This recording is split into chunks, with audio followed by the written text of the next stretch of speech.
Tom Hill and Ethan flanked Nathaniel, their faces turned upward, watching as each explosive attack was either intercepted and destroyed or ricocheted back to the launcher, scattering it to smithereens. "This is pretty cool, but who are these people?" Ethan asked, baffled.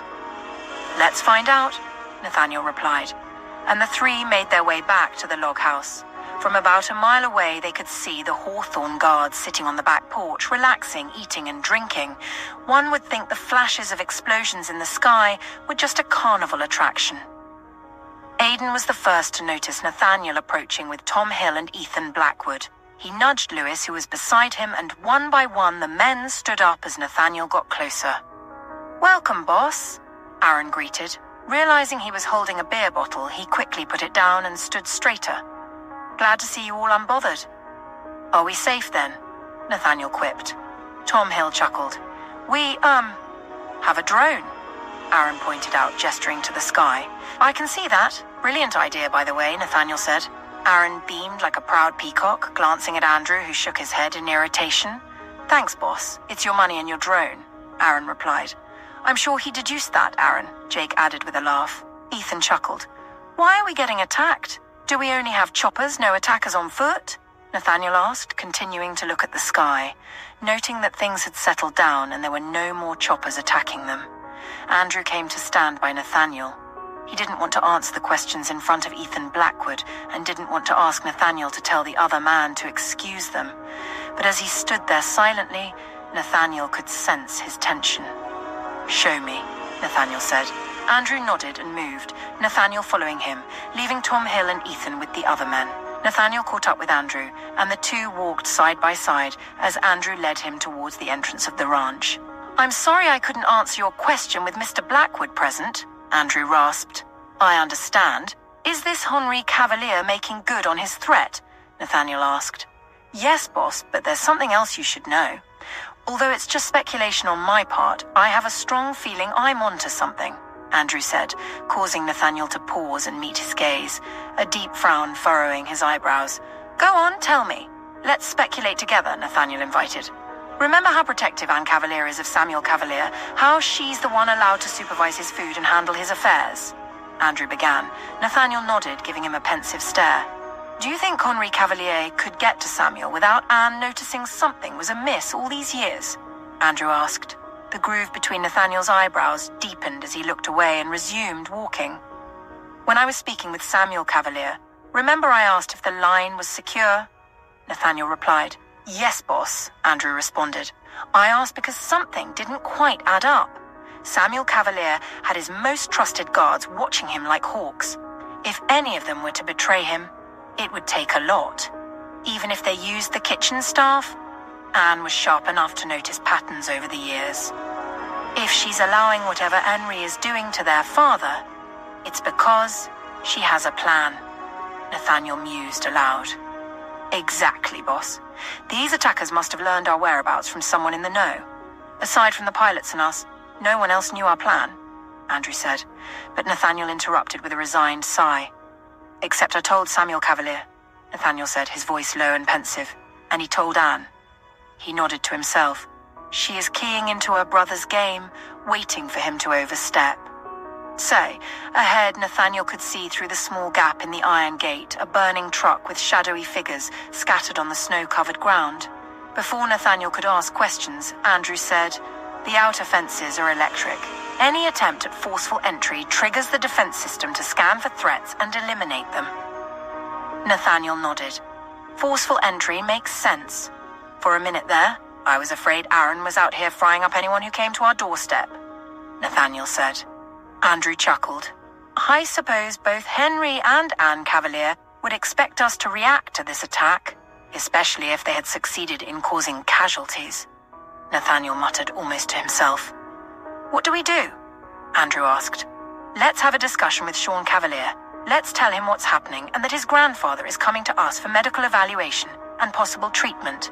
Perhaps he might have insights we don't," Nathaniel replied.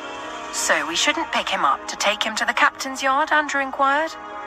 "Oh, we will pick Henri up and take him to the captain's yard. The problem is, with Anne banking on his failure for her own gain, It's prudent to note that reporting the matter to Samuel Cavalier won't be the end of it, Nathaniel replied. What if that's what she is banking on? Your testimony could get Henri Cavalier disowned, which would explain why they chose to come to us for the medical evaluation, Andrew suggested. Trust me, Andrew, Anne would already know how severe her father's condition is.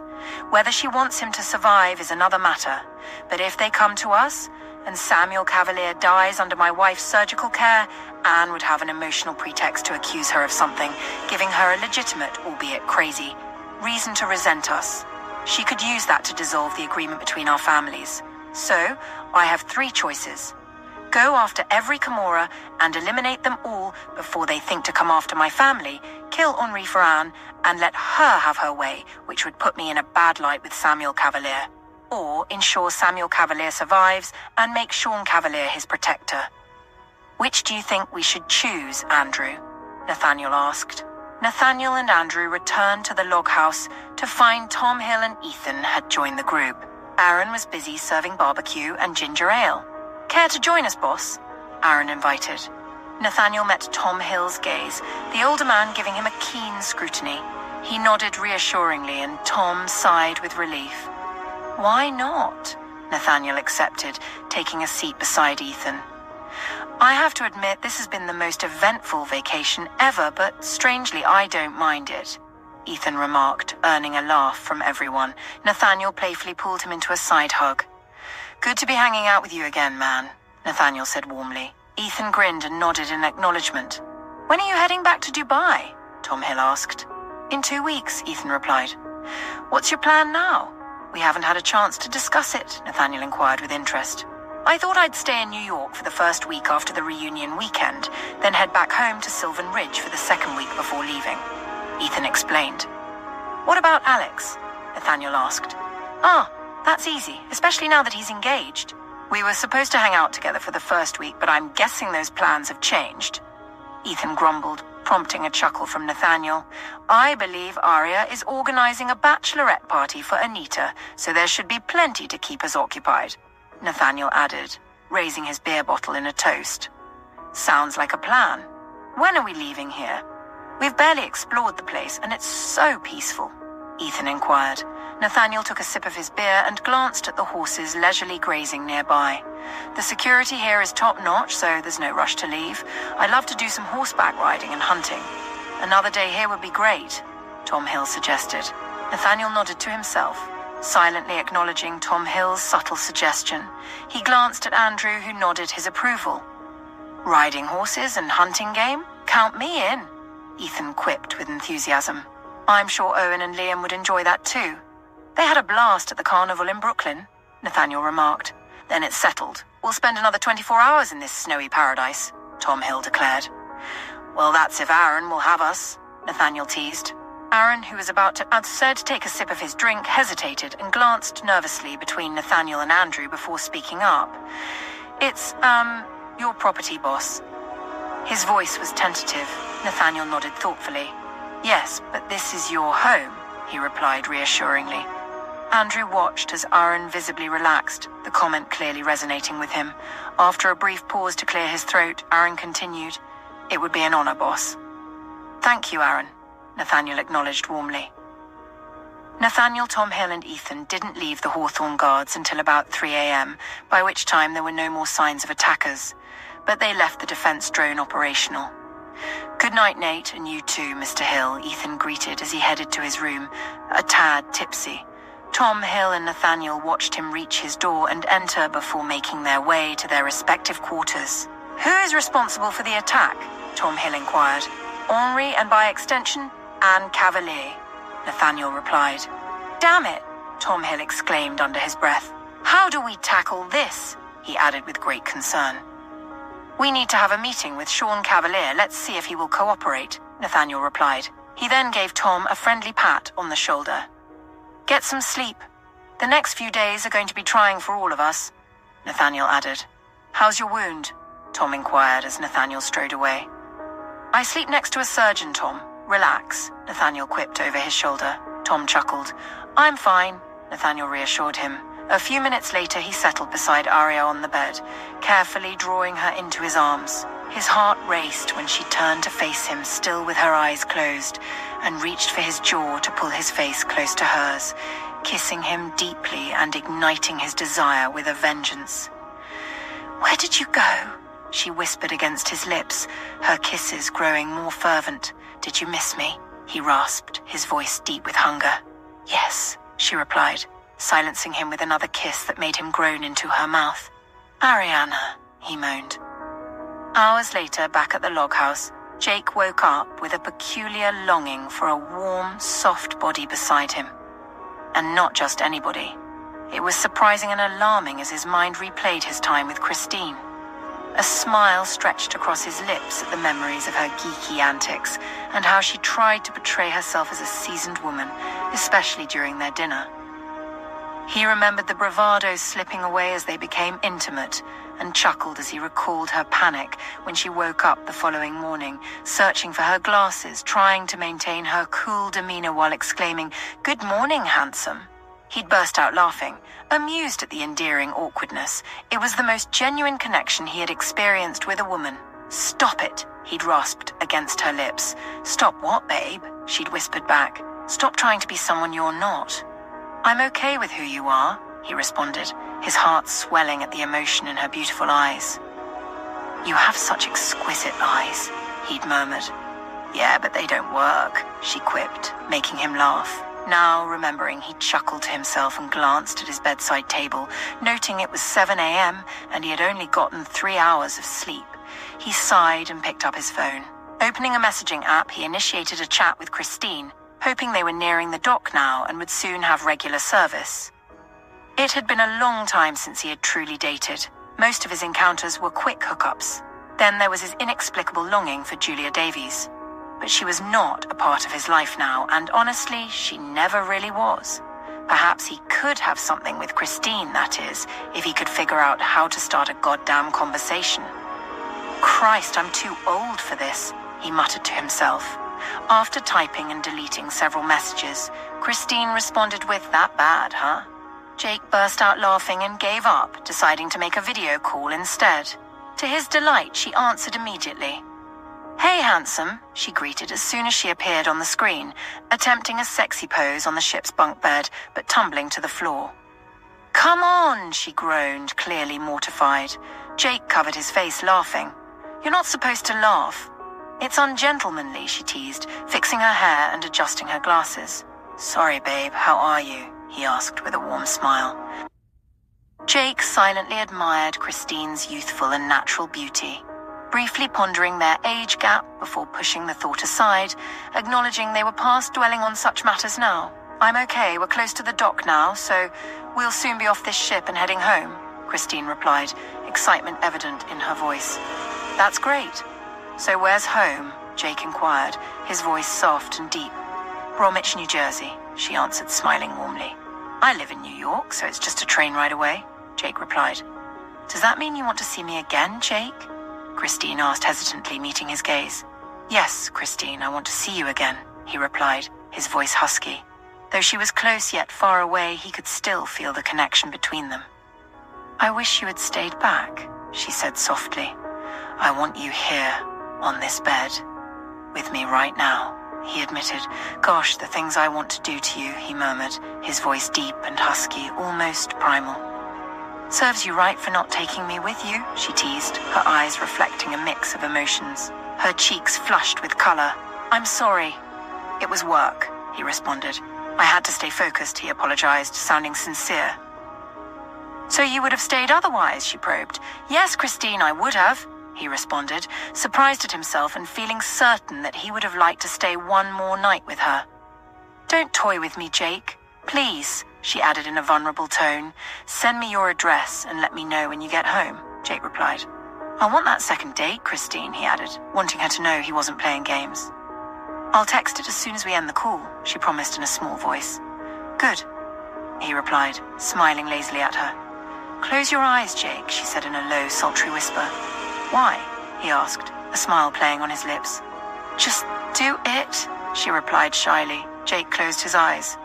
"Now imagine me crawling into bed with you, she began, her voice soft and seductive. "Don't do this to me, Christine. You're so far away right now," Jake pleaded. "Just do as I say, Jake."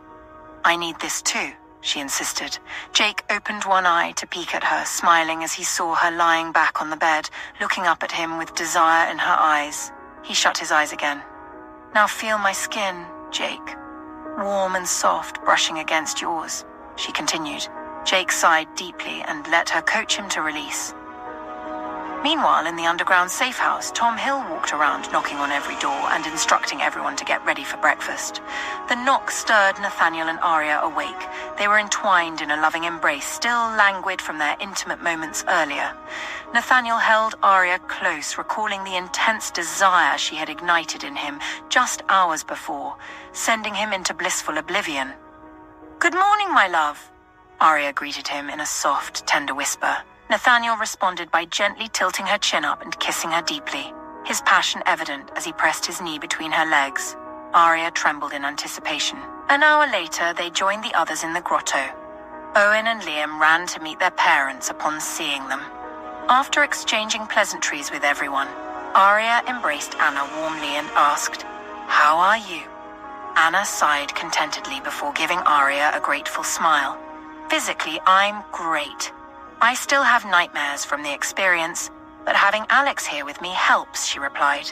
Alex, who stood beside her, wrapped an arm around her shoulders and leaned in to kiss her forehead. "I'm here for you too if you need me," Arya offered. Anna nodded in gratitude. Once they emerged above ground again, they all exclaimed at the sudden change in temperature. "I don't understand why it's so warm down there and cold up here. Shouldn't it be the opposite?" Miss Everly asked. "There's a powerful thermostat worked into the underground, I suppose," Miss Bella replied. "It might not be just a thermostat, especially since this is a safe house," Arya interjected. "In places like Manitoba, especially around the Canadian Shield, geothermal heating is a natural phenomenon.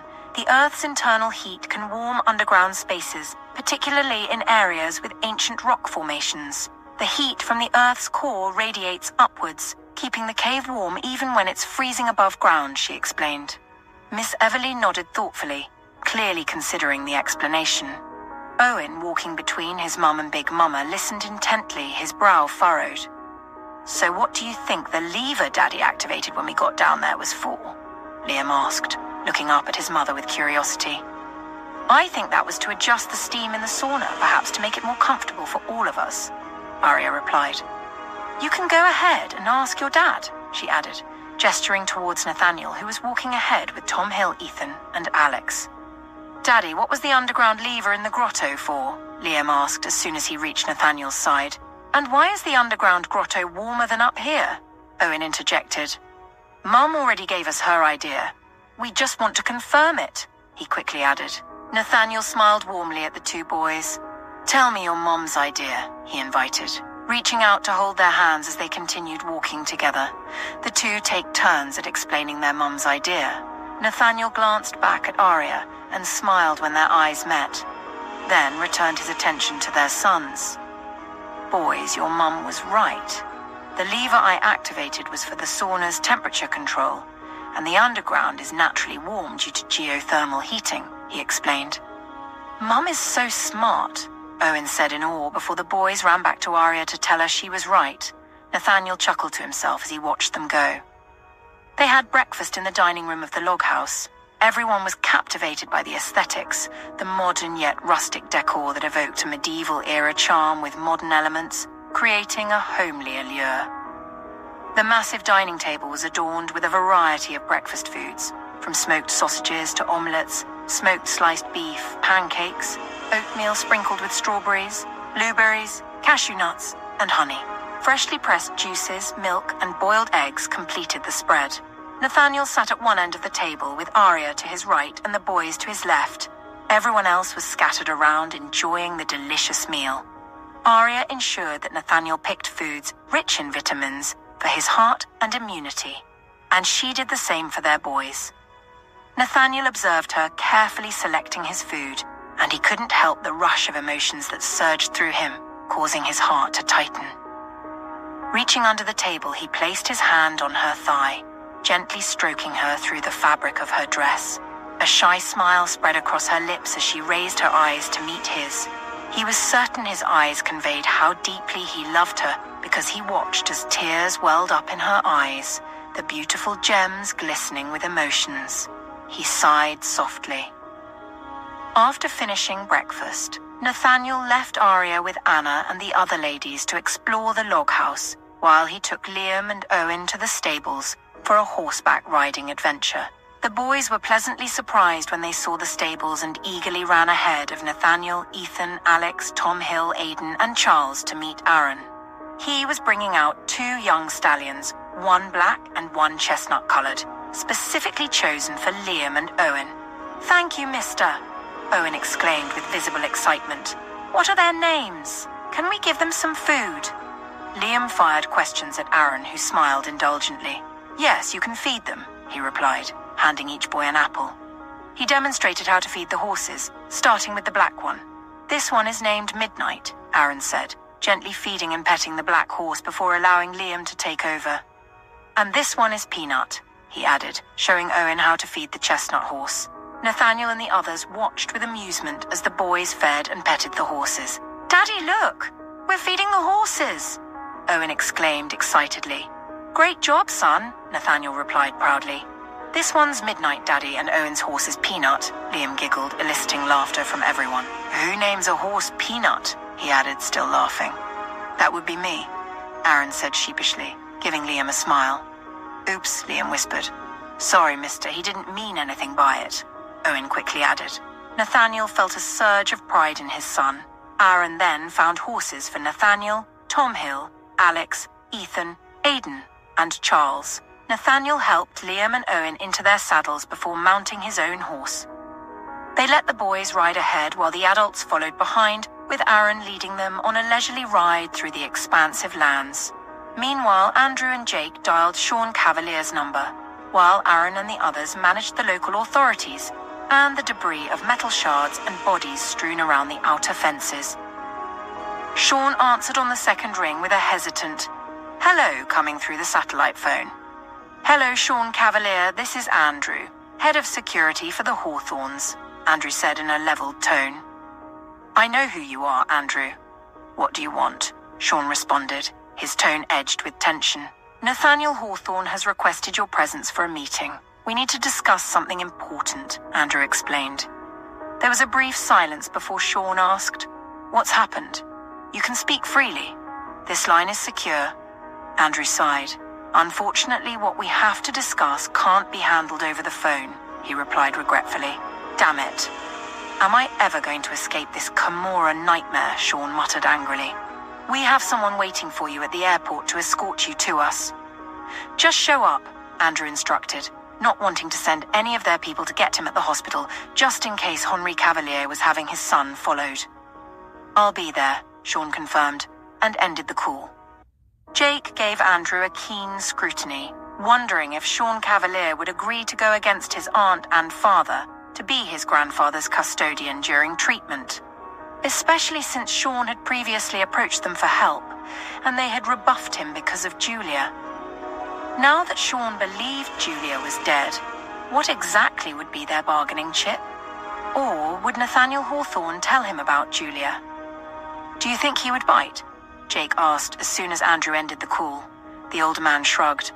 "We have to hope he will, otherwise the alternative would be ugly," Andrew replied. Jake responded, taking a deep sigh as he slipped his hands into the pockets of his cargo pants. The 2 men were standing a considerable distance from the ranch entrance, watching the exchange between the Hawthorne guards and the local authorities. It was still snowing and the air was a white, cloudy wonderland. Jake drew in the cold air, expelling it slowly and reveling in the fresh, cool scent. "I'm not going to lie, I kinda love it here," Jake mused aloud. Andrew chuckled. "I know what you mean. It is peaceful," he replied in a low, husky tone. "It is also a tad scary because for my woman, it's a reminder of what she left behind in Sylvan Ridge," he added, laughing. "There's nothing to be scared of, man. Miss Anita is crazy about you," Jake replied. Andrew smiled to himself, giving Jake a grateful glance. "Have you heard anything from our favorite G.I. Joe?" he added, trying to be as non-committal as he could manage.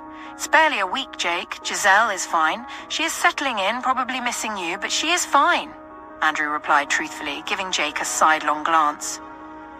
Jake let out a sigh, his heart constricting at the statement. I saw you went back to your date after the auction fiasco. Should we be getting ready to hear wedding bells soon? Andrew teased. Jake chuckled, shaking his head. Her name is Christine Powell, Jake supplied. Ah, Christine, eh? Don't think I don't see you blushing at the mention of that name, Andrew teased. Christ, Jake said in fake exasperation. It's just one night, man. Relax, Jake responded. I call bullshit. In all the years I have known you, aside from your weird thing with Davies, you haven't looked back after a hookup. You went back to her when you didn't have to. Andrew remarked. Jake smiled indulgently. She makes me laugh. She is so clumsy and adorable. His voice trailed away as he shrugged. I like her company.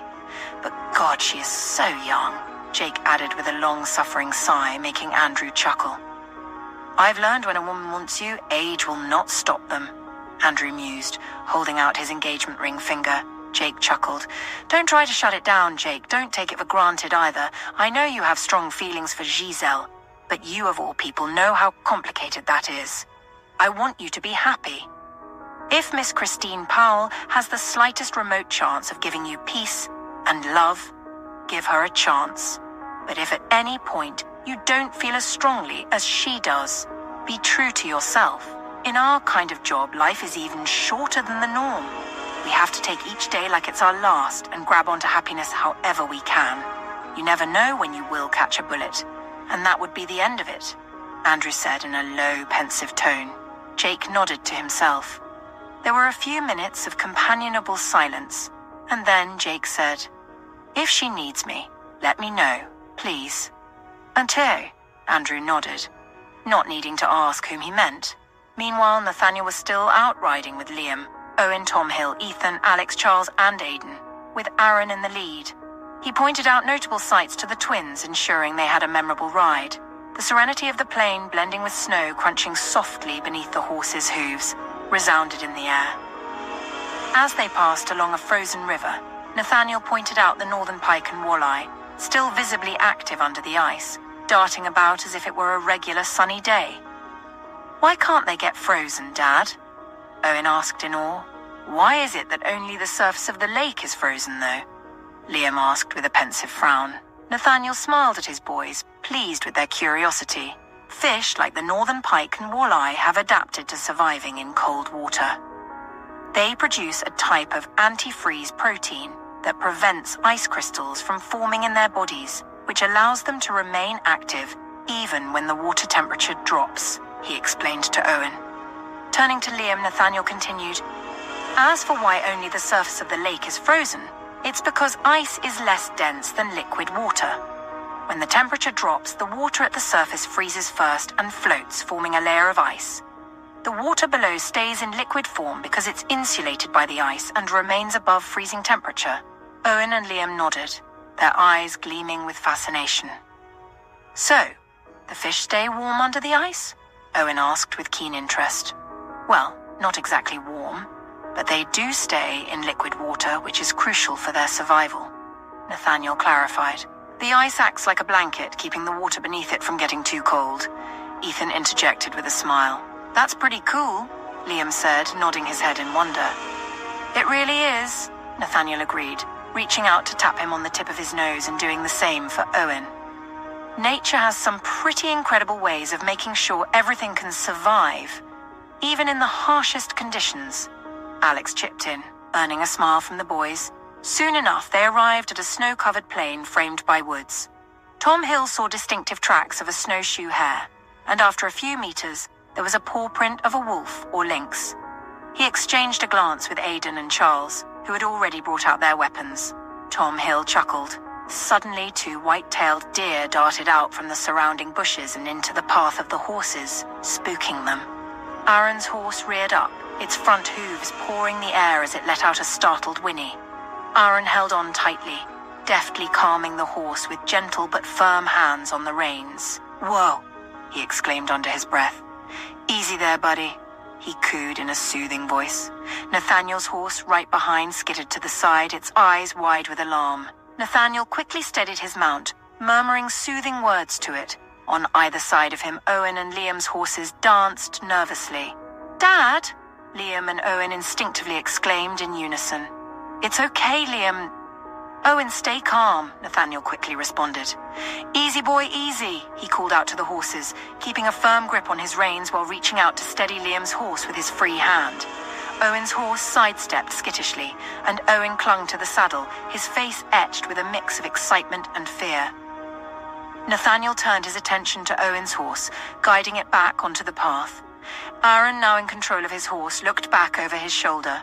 "Everyone all right?" he called out. "We're good," Nathaniel replied, his voice calm. He patted Liam's horse reassuringly, then Owen's. "Just a little excitement to keep us on our toes." The boys chuckled nervously.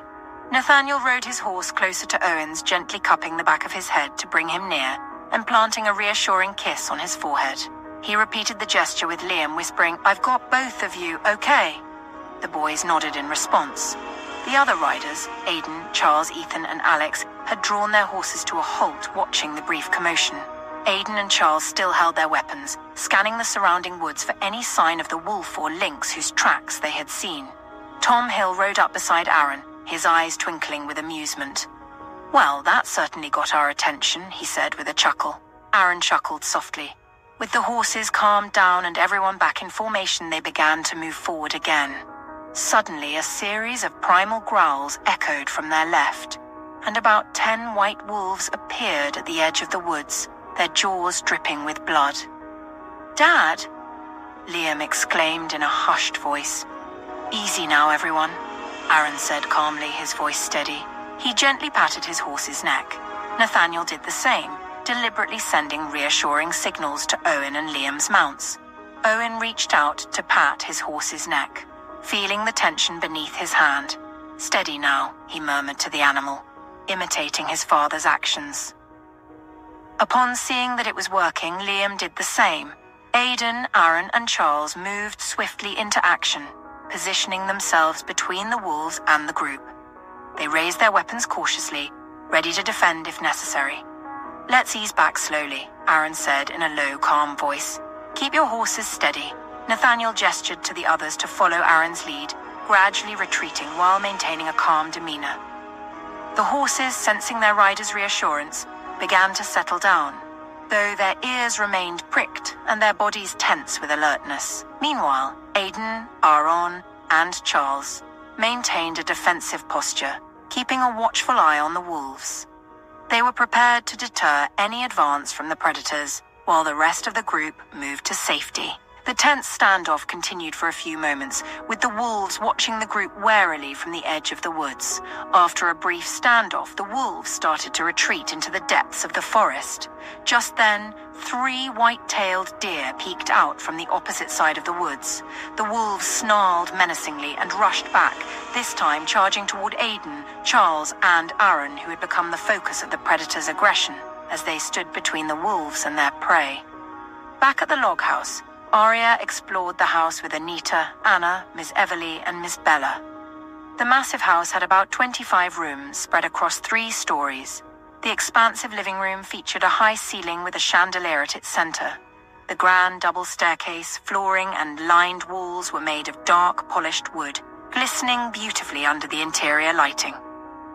The hallway walls were adorned with medieval aesthetics, modernly crafted to create an exquisite blend of both worlds. The wooden floorboards were decorated with lush Persian rugs, their cream colors with streaks of dark brown complementing the interior decor. The ladies were delighted when they found the library. The bookshelves, as tall as the high ceiling, provided mechanical ladders to wheel from section to section. Each sectional shelf had labels indicating the kind of books on display. The books were protected with hard leather jackets, and Arya, Anita, and Anna were pleasantly surprised to find shelves dedicated to classic romantic collections. Pulling one out, Anna gasped at the title Pride and Prejudice by Jane Austen. She brushed her hand over the cover, excitement etched on her face as she opened the pages, a distinctive scent wafted up to her nostrils. The pages exuded a rich, musty aroma, a mix of aged paper and ink with subtle hints of vanilla and almond from the lignin in the paper breaking down over time with a faint, earthy undertone. She inhaled the alluring scent, a bright smile illuminating her features. She hugged the book tightly to her chest like someone who'd found a treasure. Miss Everly explored the historical section of the shelves while Anita read out the labels of the wine collection on a rack in a corner. Pulling out a bottle, she read aloud, Chateau Margaux, 1953, and accidentally leaned on a bookshelf, triggering a low, deep, rumbling sound. The shelf began to move, accompanied by the creaking of wood and the metallic clinks of hidden gears and hinges. A soft whirring noise added to the mechanical symphony as the shelf slowly shifted backward. "What's that sound?" she muttered almost in awe, standing very still as the shelf revealed a hidden stairway. Everyone went still before Aria left the bookshelf section to join her. The two peered behind the shelf, discovering a stairway. Grinning over her shoulder, Aria said, "Who is ready to go on an adventure?" Her voice was tinged with dramatic flair. Anna giggled, Miss Everly chuckled, Miss Bella laughed, and Anita wiggled her eyebrows. Aria squared her shoulders dramatically and announced, "I'm going in," causing more chuckles. She led the way up the staircase into a room that looked like an attic. There were about 6 chest boxes in one corner of the room. The ceiling was triangular, as was the only glass window. Aria crossed the room to the window and yelled, "Rapunzel, Rapunzel, let down thy hair," gesturing with comical flair. "Romeo, Romeo, where art thou, Romeo?" Anna quipped. Aria looked back and saw her twirling about the room, holding up a dress or costume that looked like it belonged in the Renaissance era. Aria and Anita joined in, digging into the chests to bring out more costumes. Miss Everly and Miss Bella laughed as they watched the younger ladies continue to be plain silly. Aria and the other ladies had settled in the library, with Anna reading aloud from a romance book, when Miss Bella, standing by the window, announced Nathaniel and the others' arrival. "Is that blood?" she muttered to herself with furrowed brows, causing everyone to rush to the windows to look outside. Aria saw Nathaniel dismount and help Liam and Owen from their horses. The 3 had blood on their hands and clothes, making her heart almost stop. Leaving the window, she quickly headed downstairs, the other ladies following her. Rushing outside and towards the stables, she called out, "Nathan, Liam, Owen!" Nathaniel turned at the sound of her voice. Seeing the panic in her eyes, he quickly said, "It's not our blood." Aria's chest heaved as she breathed a sigh of relief. Liam and Owen ran to her and she wrapped her arms around them, not minding that the blood would stain her clothes. Nathaniel walked to them and drew her into his arms, noting her trembling as he whispered soothingly, "It's the blood of a deer, my love. We are fine." Aria nodded jerkily against his chest, clinging to his jacket. Nathaniel smiled to himself, his heart constricting as he pressed a kiss to her hair. "Mum, we saw wolves. They attacked 3 poor deer, but we saved them," Liam said with a shaky voice. Owen nodded along, lips trembling. "Ah, my poor babies," Aria cooed, holding them to her body. Taking a calming breath, her eyes settled on more approaching horses and saw Aaron carrying a white-tailed deer on his saddle and Aidan carrying 2 wolf pups. She wondered about the story behind that, but she was just happy her boys were safe, all 3 of them. She looked up at Nathaniel, who peered into her eyes before pressing a kiss on her lips. When Alex dismounted, Anna ran to him, and Miss Bella strolled to Tom Hill to ask how he was, framing his face to peer into his eyes. "I'm fine, babe," Tom Hill rasped. Ethan grumbled, "I'm fine too, thanks for asking," as he dismounted, making everyone laugh. Aria went to him to give him a peck on the cheek. He grinned, but when he looked in Nathaniel's direction, he saw him glowering. "Let it be noted that Aria kissed me, not the other way around," he announced, even as Liam and Owen glared at him. Much later, around 6 p.m., and they all sat around the table behind the log house, eating supper. Tom Hill recounted the day's adventure, with Ethan and Alex adding details and Liam and Owen occasionally interjecting. They avoided the gory parts to keep the boys from getting upset. Nathaniel smiled as he listened, recalling the boys' shrieks when a few wolves ignored Aidan's warning shots and lunged across the snow to attack one of the deer. Aidan had to shoot the wolf. They managed to scare off a few, but ended up killing 2 and wounding 4. For the twins' sake, They dismounted to help the deer, using torn fabric to bandage its injured leg and deciding to bring it back with them.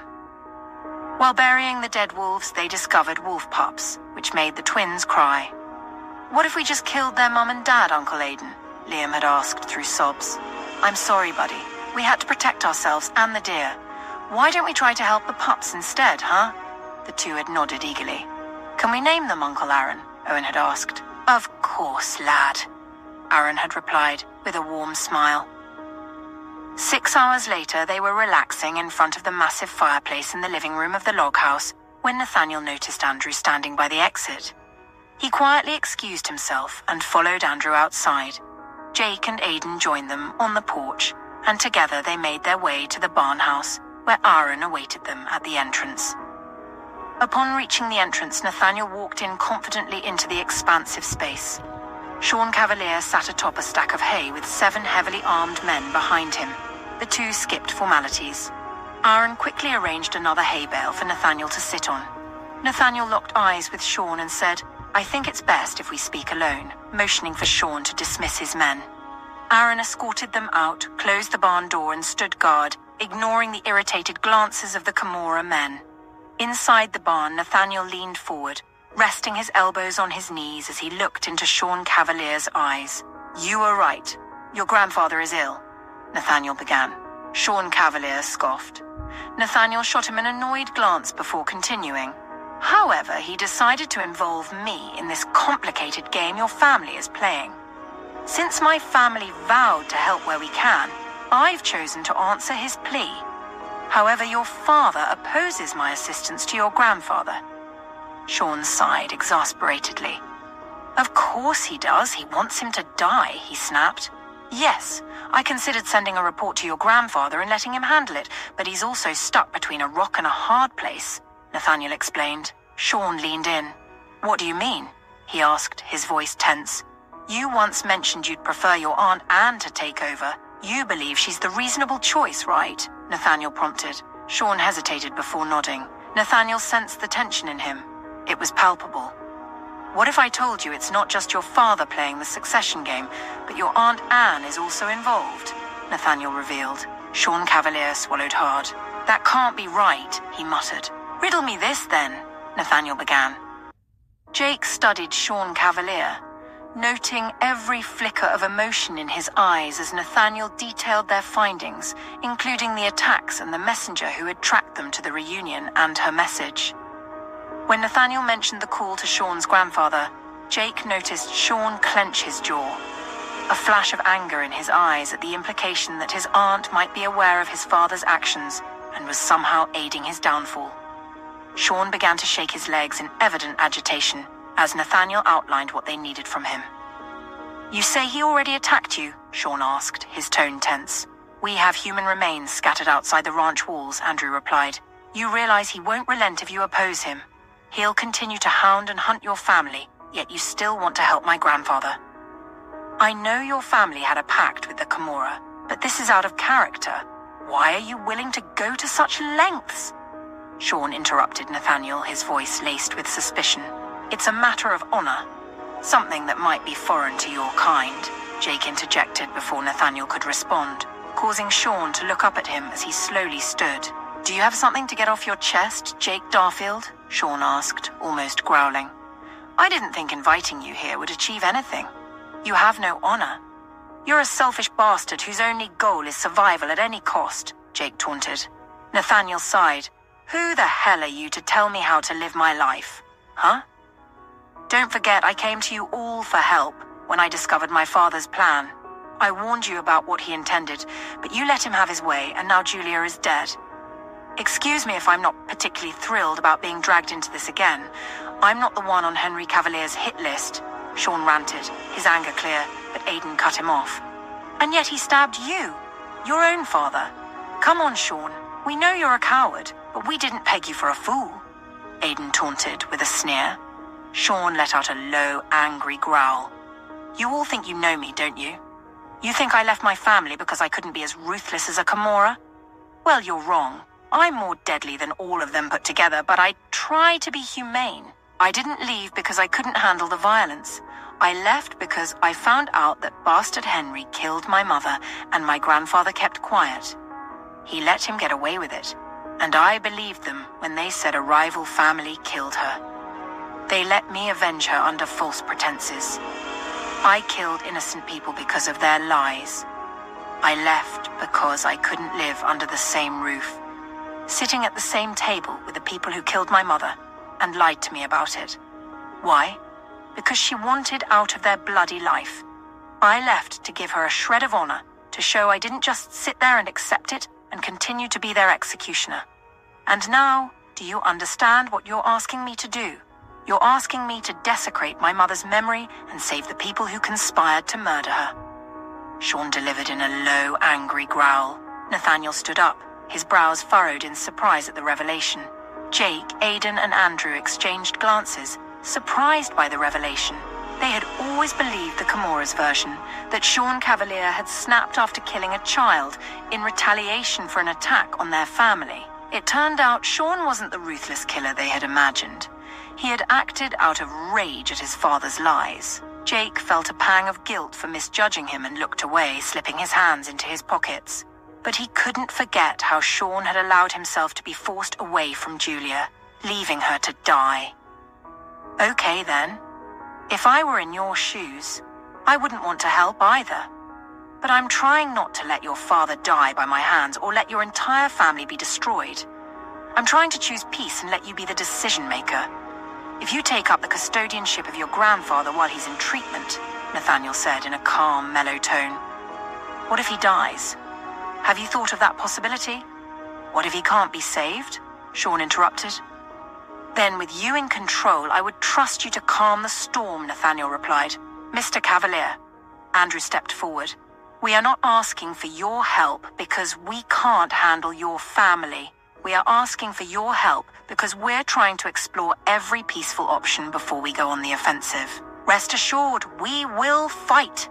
We will resist every attempt to harm our family. And we will not wait for them to strike first, Andrew said firmly. Help us help your family. You can't stay out of this one, Aidan added.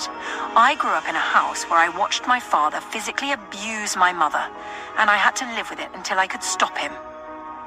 Now I honor her memory by ensuring I don't turn my back on anyone, any child, or any woman in a similar situation. Maybe there's another way to honor your mother's memory. Maybe it's by taking the power from those who used it against her. Maybe you could transform your family into something different, something your mother wouldn't need to run from. That would be far more honorable than just walking away, Jake suggested, his voice deep and gruff. You don't have to give me an answer now, Nathaniel added, but know that I'm not going to let you do this alone, and I intend to take your father out of the equation. Unless, of course, you have a better plan. Sean Cavalier held his hand to his stomach as he stood, his eyes moving from Nathaniel to Andrew, then Aidan, and finally, Jake. Whatever you plan to do to Henri Cavalier, I don't want to know. If you think I'll seek vengeance, you're mistaken. That man took both my mother and... His voice trailed off as he lowered his gaze, his free hand clenching and unclenching. Then he continued, his voice dropping lower and becoming gruffer. He killed my mother and my wife, trust me. Whatever happens to him, I won't shed a tear. But I do want you to help my grandfather. At least he had the decency to tell me the truth when I confronted him, and he let me walk away without disowning me. I'd like to think he felt remorse, but now he'll experience the betrayal I felt when I discovered I'd been deceived by my own. As for Aunt Anne, I must warn you to tread carefully with her. While she appears level-headed, don't forget she's also Camorra, a silent operator. If she's involved and senses you're onto her, she won't hesitate to act covertly, Sean cautioned. Nathaniel chuckled dryly, devoid of humor. Thanks for the heads up, he replied, his tone tinged with sarcasm. Nathaniel understood well the ruthlessness of the Camorra, and never underestimated anyone, which was why he was involving Sean. Despite Sean's apparent abandonment of his family, he still wielded significant influence that he'd tapped in to help Julia, a fact Nathaniel couldn't ignore. Give me 24 hours to ponder your proposal and I'll get back to you, Sean responded. Nathaniel nodded in acknowledgement, I hope Dr. Hawthorne intends to continue as my doctor. I've lost count of how many times the attending doctors have reminded me that I was lucky to still be alive, Sean said with a hint of humor, though Nathaniel sensed the seriousness beneath it. Of course, as long as you choose to stay at Evergreen Memorial, Nathaniel replied, nodding. Thanks. I'll take my leave now, Sean said. Nathaniel nodded to Andrew, who escorted him to the exit of the barn, followed by Jake. Once outside, the cold hit them like a whip. Andrew and Jake stood side by side as Aaron trailed Sean and his men toward a path leading to where the jeep that brought them from the airport was parked. Jake wanted to ask why Sean had left Julia in that park to die, but he knew speaking the words could expose their involvement. He swallowed hard, clenching his jaw. Perhaps he would never know. Andrew and Jake didn't return to the barn until they heard the jeep engine purring to life and saw its red taillights growing distant. Jake noted Aaron tailing the jeep on his horse. He was satisfied Aaron was taking precautions. Not that he didn't trust Sean Cavalier, but they couldn't afford to let their guard down. When they returned to the barn, Nathaniel was sitting on a bale of hay speaking with Aidan, and Tom Hill had joined them too. When the three noticed Andrew and Jake had returned, they stopped talking to let them join them before Nathaniel spoke. That went well, Nathaniel said, raising an eyebrow at Andrew and Jake. At least Jake didn't tear into the guy. Progress, Tom Hill quipped, eliciting chuckles from everyone. He almost did, Nathaniel replied, meeting Jake's gaze. I'm sorry, boss, Jake apologized. Nathaniel waved off the apology. At least it got him riled enough to be forthright with us, he said. So what do we do now? We can't hinge all our plans on his decision, Tom Hill said. Nathaniel looked at Andrew as he answered. We don't intend to. But we need to change our approach on how we plan to apprehend Henry. I want us to be as discreet as possible, ideally shadowing his hideout. 3 of our best will go in quietly to extract him. We can't afford for Anne to catch wind that we have him. Andrew exchanged a glance with Jake, but before Jake could react, Aidan spoke up. How about I go with Jake and Charles? The following morning, after learning they would be heading home by noon, Liam and Owen had breakfast with the family. They then made their way to the animal pen where Uncle Aaron had kept the wolf pups the day before. They had brought steaks from their breakfast leftovers and wanted to feed the pups. Upon arrival, they found the pups in the large cage Uncle Aaron had placed them in. Liam and Owen approached the cage with excitement, steaks in hand. The wolf pups perked up at the sight of food and bounded towards them, tails wagging eagerly. The boys crouched down, offering the steaks through the bars. The pups eagerly accepted, their sharp teeth delicately taking the meat from their hands. As the pups ate, Liam and Owen talked softly to them, coaxing them closer. Soon the pups were licking their hands and nuzzling their faces through the cage bars. The boys laughed as the pups playfully pawed at them, their eyes bright with curiosity and affection. After a while, Liam noticed a latch on the cage door. Owen, look! I think I can open it, he whispered excitedly. Owen hesitated for about a second before nodding eagerly, and together they managed to undo the latch. With a click, the door swung open, and the pups scampered out, tails wagging even more excitedly. Liam and Owen led them into an empty horse stall nearby, where hay covered the floor. The pups rolled around in the hay, playfully chasing each other, and the boys, their joy infectious. Meanwhile, Nathaniel had noticed their absence and, not wanting to alarm Arya, went looking for Aaron. He found him at the entrance of the barn. Good morning, boss, Aaron greeted him politely. Good morning, Aaron. I hope you and your wife are well, Nathaniel responded. Very well, thank you, Aaron replied with a smile. Good. We'll be out of your hair by noon as promised, Nathaniel quipped, making the other man chuckle. But first, have you by any chance seen my sons? Aaron shut the barn door and said, No, boss, but considering they were quite taken with their horses yesterday, perhaps they've gone to say their goodbyes. We should check the horse stalls. That's a great idea. Where did you put the wolf pups, though? Nathaniel replied, knowing if they didn't find the boys in the horse stalls, they would likely be with the pups. Shortly after, they spotted Liam and Owen through the barn window, laughing and rolling in the hay with the pups. Nathaniel and Aaron exchanged resigned looks, but couldn't help smiling at the scene before them. When Liam and Owen noticed their father and Uncle Aaron watching them, they sat up, faces flushed with excitement. Dad! Uncle Aaron! Look, we named the pups, Liam exclaimed, Yeah, this one's Luna and that one's Shadow, Owen added proudly. Nathaniel and Aaron joined them inside the stall. Those are great names, boys, Nathaniel said, kneeling beside them. Can we take them home with us, Daddy? Liam asked. Yes, Daddy, can we? Owen interjected. Nathaniel wasn't surprised they'd asked. He gave the two a warm smile. No, boys, we can't take them. These pups belong here on the ranch. They need this habitat to thrive, he replied warmly and patiently, reaching out to pet the pups. Owen and Liam's faces fell slightly, but they both nodded in understanding. Okay, Dad, Owen said reluctantly. Aaron crouched down next to them. But you know what? I'll take care of Luna and Shadow for you, he said with a reassuring smile. And whenever you visit the ranch, you can come play with them. Liam and Owen brightened at that idea. Really, Uncle Aaron, you promise? Owen asked eagerly.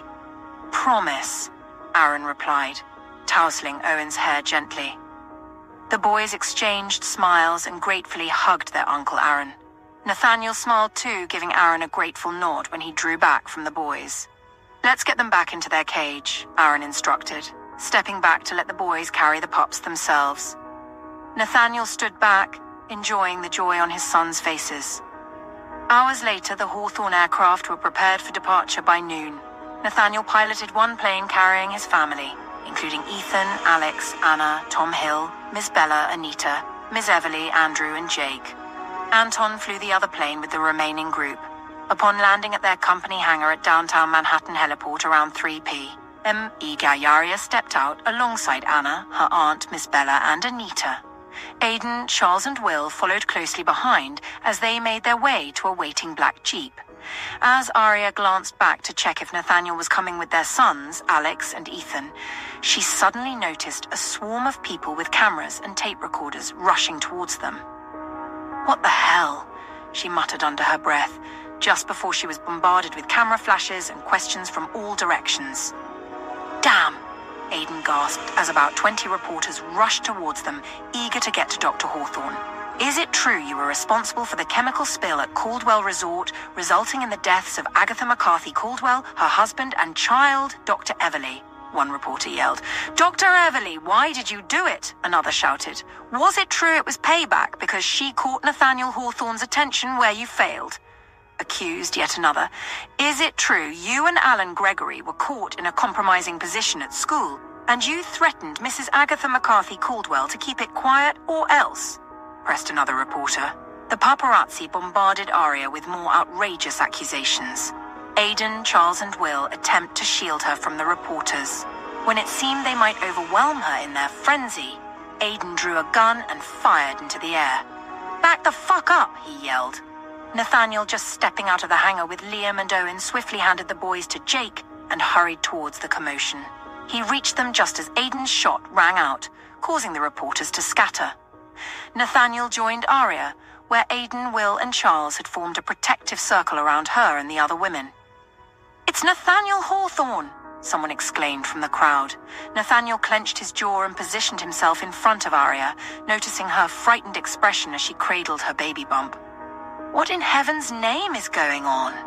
Miss Everly demanded with concern and anger. This has Agatha's fingerprints all over it, Anna exclaimed angrily. Can you believe these questions? Anita added, clearly furious. I'll handle this, Nathaniel said firmly, turning to face the paparazzi. Could someone explain to me what this madness is and why my wife is being subjected to this foolishness? Nathaniel growled. There was a collective gasp, and then someone muttered, Did he say his wife? Oh my, I'm so getting fired. Owen and Liam, carried by Jake and heading to the waiting Jeep, watched the fiasco from afar with keen interest, wondering what the frenzy was about. Uncle Jake, what's going on? What do those people want with our mum? Liam asked, his brows furrowed. Can we go protect her, please? Owen interjected. Pay those vultures no mind, little ones. They're just some hungry folks looking for their daily meal, Jake quipped. Don't worry about protecting her. Your dad, Uncle Aidan, and Uncle Charles have it covered. Those reporters are going to wish they were never born in just a few minutes, he reassured them. Yeah, we are the Hawthornes, Owen said with a fierce scowl, making Jake chuckle. Yes, you are, buddy, Andrew said from their side, patting the little boy on the back while watching the drama unfold ahead. Aidan had made the group of reporters move back about 12 feet, standing guard alongside Charles with his firearm on display, while Nathaniel addressed the reporters with Tom Hill flanking him. Alex and Ethan had joined Anna and the rest of the ladies. Ethan stood protectively beside Arya, giving her a reassuring hug. "Don't worry, Arya. I'm sure this was part of Agatha's futile plan. We are all here for you," Ethan reassured her. "Thank you, Ethan," Arya managed to say, giving him a grateful nod. Alex gave her a friendly pat on the back, earning a thankful glance before he pulled Anna close, holding her in a protective embrace while they stood back and let Nathaniel and Tom Hill do the talking. Arya had mixed feelings about the fact that it took Nathaniel publicly claiming her as his wife to make the reporters act right. While she would have preferred that simply being Dr. Everly should grant her some level of fairness, she recognized the weight and significance of being a Hawthorne. If she was simply Dr. Everly, the situation could have gone much worse. The reporters were ready to trample her regardless of her pregnancy. What a nightmare, she thought. In the past, she might have resented Nathaniel's approach, but now she understood that everything he did was instinctively to protect her. Her heart swelled with emotions. "I suppose this is what the witch meant when she said it wasn't over," Jake said to Andrew as they continued toward the jeep. "It also confirms our deductions. She indeed wanted Dr. Hawthorne to be blamed, which is dense.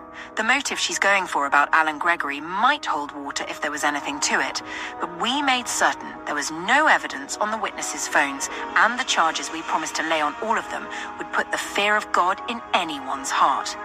Mrs. Caldwell knew it wouldn't hold. She just wanted to smear Dr. Hawthorne's name. The only thing she didn't foresee was her being married to Nathaniel Hawthorne," Andrew replied. Andrew and Jake first focused on getting the twins inside the jeep, making sure the Hawthorne guards who had come to receive them were watching the boys before heading to join Aidan.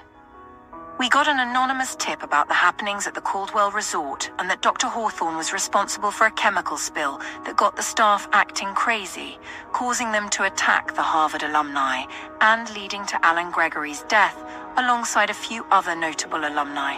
Do you deny it?" a female reporter was saying. "Well, unfortunately for you, you didn't wait to verify your so-called anonymous tip before setting out to throw accusations at Dr. Everly Hawthorne. We have video proof of what happened at the Caldwells, and I sure hope you have something as strong as that. Otherwise," Nathaniel said, his voice trailing off.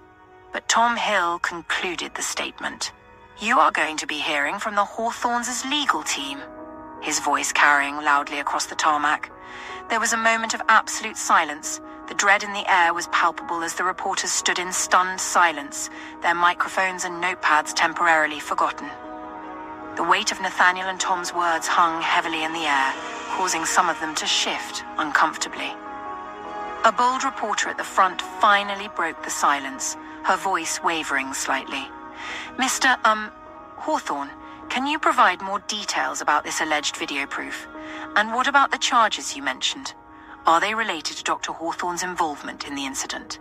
Nathaniel, maintaining his composed demeanor, responded, "The video proof will be released at the appropriate time through our legal team.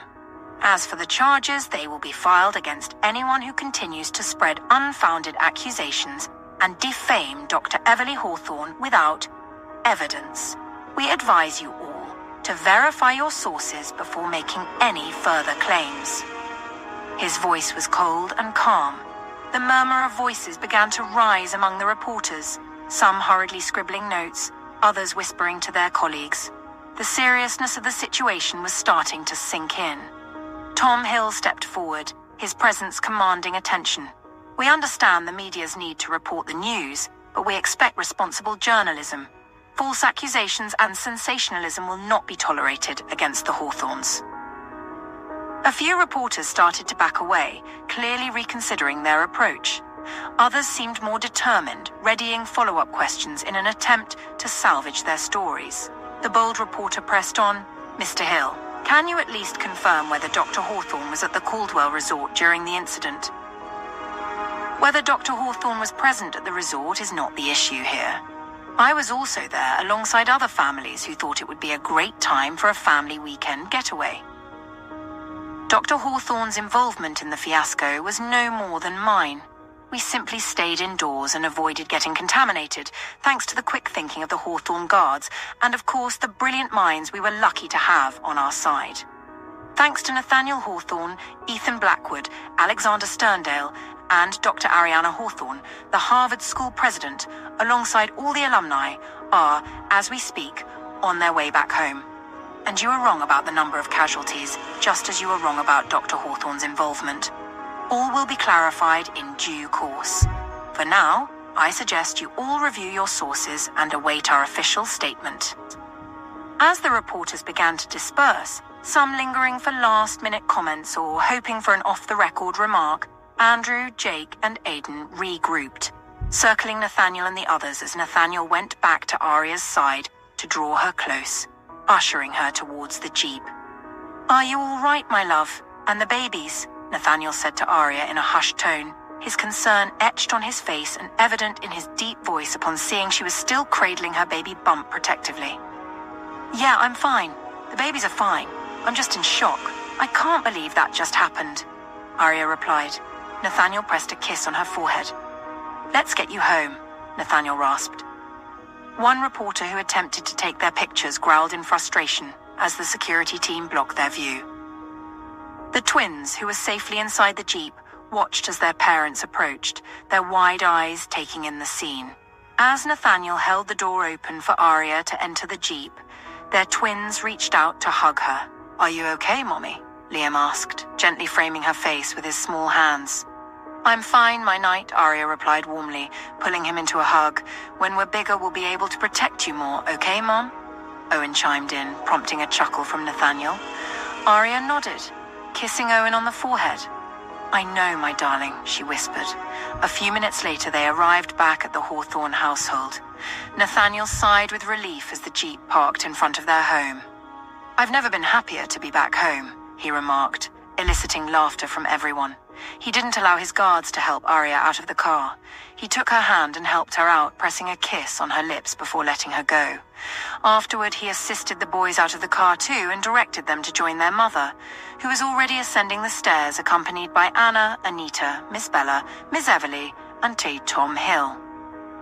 "Speaking of home, will you and Anna be staying here?" Ethan asked Alex as he came to stand beside him and Nathaniel. "Why? Did Nathaniel say he didn't have room for us?" Alex replied with a raised eyebrow. "My mistake. I just assumed you would stay with Anna," Ethan admitted.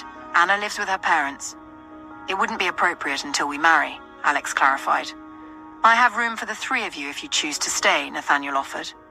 "Thanks, man," Alex replied, shooting a pointed glance at Ethan, who shrugged indifferently. Alex turned away, hurrying to meet Anna at the top of the stairs. "What's his problem?" Ethan muttered with exasperation. Once Nathaniel was certain that Alex and Anna couldn't hear him, he spoke in a hushed tone to Ethan. "Please be more sensitive with what you say around Anna. You know the main reason they separated was because Alex refused to be a moocher who takes advantage of everything Anna has to offer when he knows he can't afford to provide that kind of lifestyle. Now that they seem to be getting past that hurdle, please don't taunt him with it or make it an issue," Nathaniel advised. "So you also think it was inappropriate? Man, I only asked a question," Ethan remarked, sounding slightly irritated.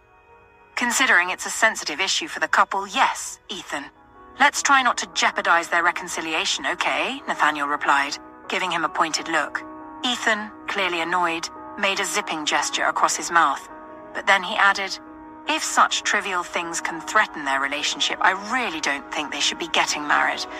But then again, what do I know?"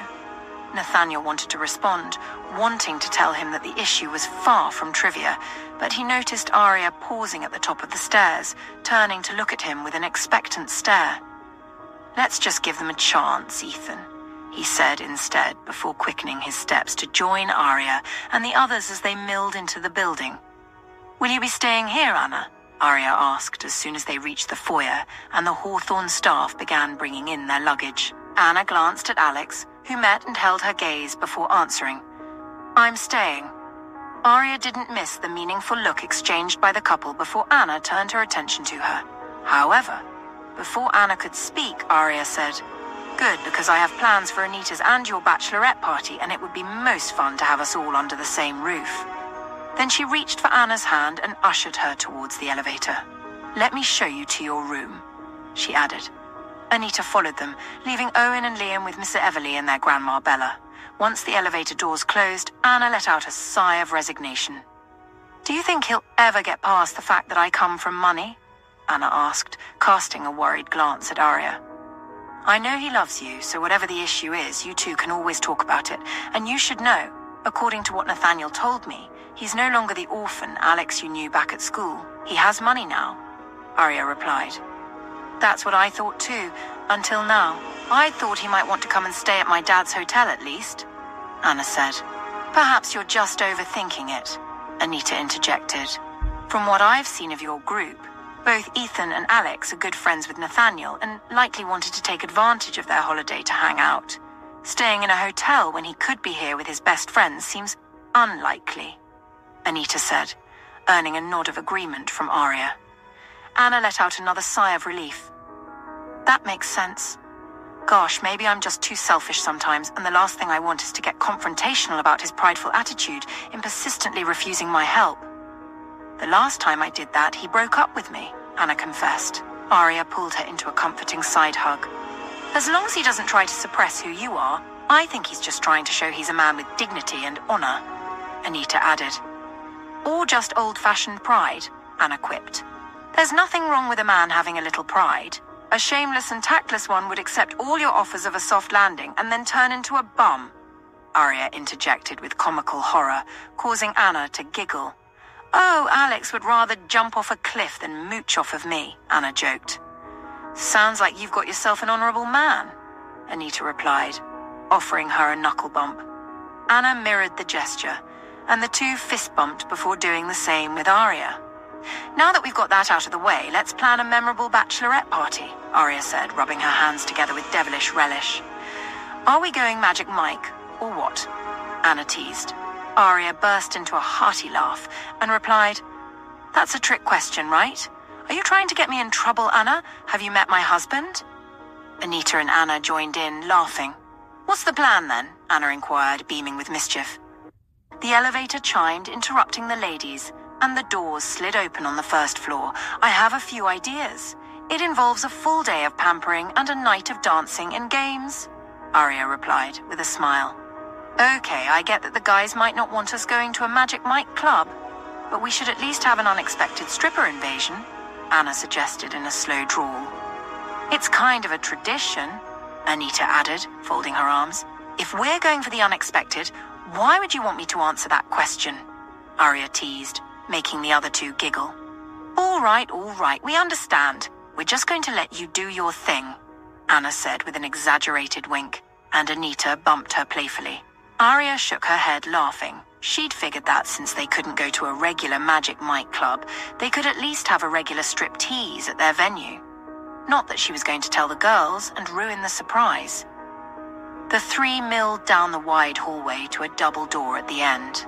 Ethan can take that room, Arya said, gesturing to the second door in the hallway. And I think this one has a bigger bed, she added, pushing the door open to reveal a room complete with a walk-in closet. Whoa. This is really beautiful, Anna gushed as she strolled around the expansive space to the floor-to-ceiling side window. The view of Manhattan's skyscrapers and busy streets, bathed in a flattering light with the blue sky seemingly meeting the tall buildings, looked almost like a portrait. I know, right? Arya remarked. The one in my old room seriously rivals this one. I don't know how they managed to capture such outstanding views in each room, but I must say, the view from Madison's apartment isn't bad at all. Plus, we have a rooftop pool, Anita added with a smug grin, making the other two laugh. That sounds like something I would like to see, Anna replied. Oh, you are welcome any time, Anita responded. Meanwhile, Nathaniel met with Tom Hill and Andrew in the study to discuss the issue with the press and the accusations against Arya. Do we need to wait for the school president and the others to get back before we send a press release? Nathaniel asked. He wanted the issue resolved as quickly as possible. This wasn't how he had envisioned people learning about his marriage to the renowned Dr. Everleigh, and he hated that their announcement was being overshadowed by Agatha's nonsense. He started to pace the only way he could let off steam. "We can call him right now. They should either be on a plane or already back in Massachusetts," Tom Hill suggested.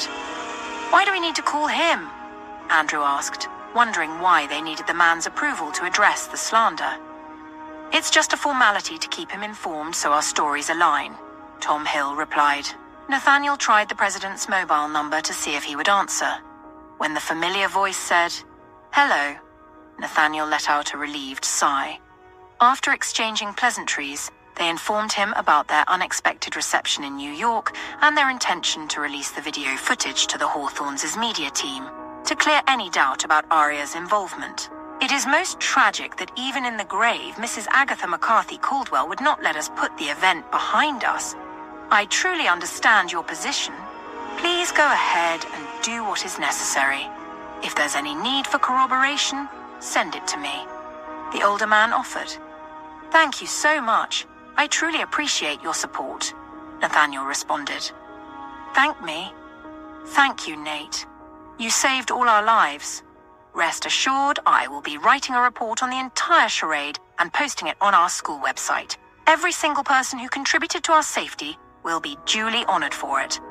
Thank you once again, and send my regards to your beautiful wife, Dr. Everly Hawthorne," the man concluded. Nathaniel thanked him once again before ending the call. "We'll get to it," Tom Hill promptly replied, and headed to the exit. "Tom, Nathaniel called, making the other man halt and look back at him. "I want it made public that Aria is my wife, and I would like it very much if this didn't overshadow that announcement," he added.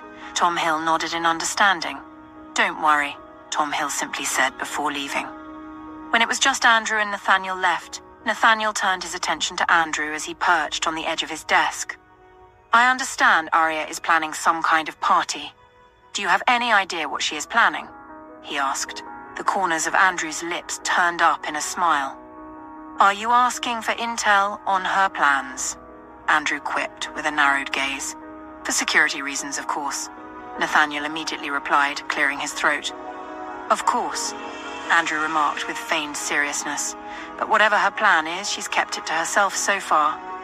I suppose now that she is including Miss Morris, she would want the date moved closer and perhaps share the details," Andrew said. Nathaniel remarked. "I guess we will also have to plan some kind of party for you and Alex then," he added. "Boss, I really don't think I need a party," Andrew started to protest. "But it's tradition," Nathaniel quipped with feigned seriousness, making Andrew laugh. "We really need our wits about us right now, at least until we sort out this Camorra nightmare," Andrew cautioned. "See? That's why we need to get on top of what my wife is planning and make sure in every step she takes, security is considered," Nathaniel was saying. "Uh-huh. You don't want them hiring male strippers, do you?" Andrew quipped knowingly. "What?" Nathaniel exclaimed as he shot up to his full height, a deep frown furrowing his eyebrows as his eyes darkened. "You think Aria would do that, hire a stripper?" Nathaniel asked with a mix of shock and annoyance. "It's, tradition," Andrew quipped. Nathaniel glowered at him. "So you're okay with your woman being entertained by naked men?" Nathaniel asked, raising an eyebrow. Andrew hesitated before responding. "The whole point of a bachelorette party is to have one last night of indulgence." He didn't like the image Nathaniel's words conjured. He had always thought of it as harmless fun with a guy prancing around like a clown. But when Nathaniel described it as having another man entertain his woman naked, it felt different. "So you're fine with it? You don't have any issues with that?" Nathaniel asked. "Yeah, I guess so," Andrew cautiously replied. "You're a better man than me, then," Nathaniel replied. "Maybe we should check with Alex to see if that's the kind of party he's expecting," he added. Andrew almost chuckled despite himself. Nathaniel Hawthorne was openly possessive of Dr. Hawthorne, caring little about others' opinions. Since she had married him regardless, Andrew figured she must not mind. He found it charming and endearing that Nathaniel still felt this way about a woman he was already married to, with whom he had 2 children and was expecting a 3rd and 4th. He chuckled to himself as they descended to the ground floor. There they found Alex and Ethan in the parlor, munching on snacks and watching a game. "There you are," Ethan said as Nathaniel walked in. "You're missing the game," he added. Nathaniel allowed himself a brief distraction by the game on the screen. a high-stakes basketball match between the New York Knicks in their blue and orange jerseys and the Boston Celtics in their green and white uniforms. He caught a glimpse of a swift pass between players, the ball sailing through the air, and glanced at the scoreboard, displaying a close score of Knicks 102, Celtics 101, indicating a tense final quarter. Turning to Alex, Nathaniel refocused his attention on why he'd come looking for him. Andrew expects the girls to have male strippers over for the bachelorette party, Nathaniel announced. Whoa, Alex responded, momentarily forgetting about the game as he stood up. According to him, it's tradition, Nathaniel scoffed. Andrew shook his head, amused. Ethan made a dismissive sound in response. What's the big deal?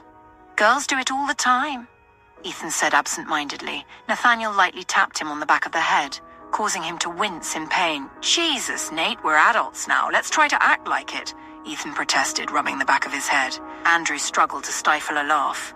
God, I can't wait for you to meet a woman you actually like. I'm going to make your life a living hell. Nathaniel growled. Okay. If the girls want to have a fun night, who's going to stop them, huh?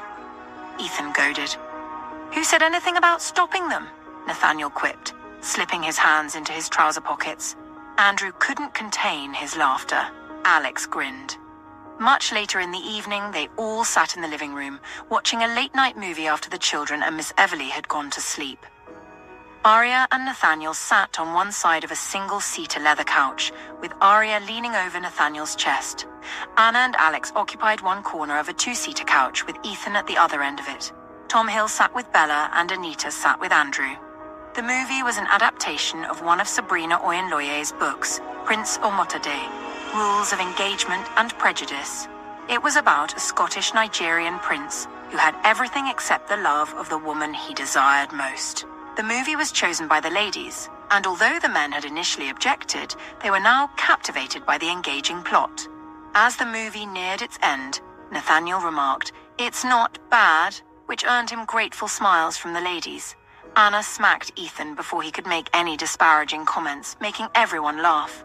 "I didn't even say anything," he protested. "We all know you would, Ethan," Arya interjected, acting as if she was about to lunge at him, with Nathaniel pretending to hold her back, causing laughter to fill the expansive room.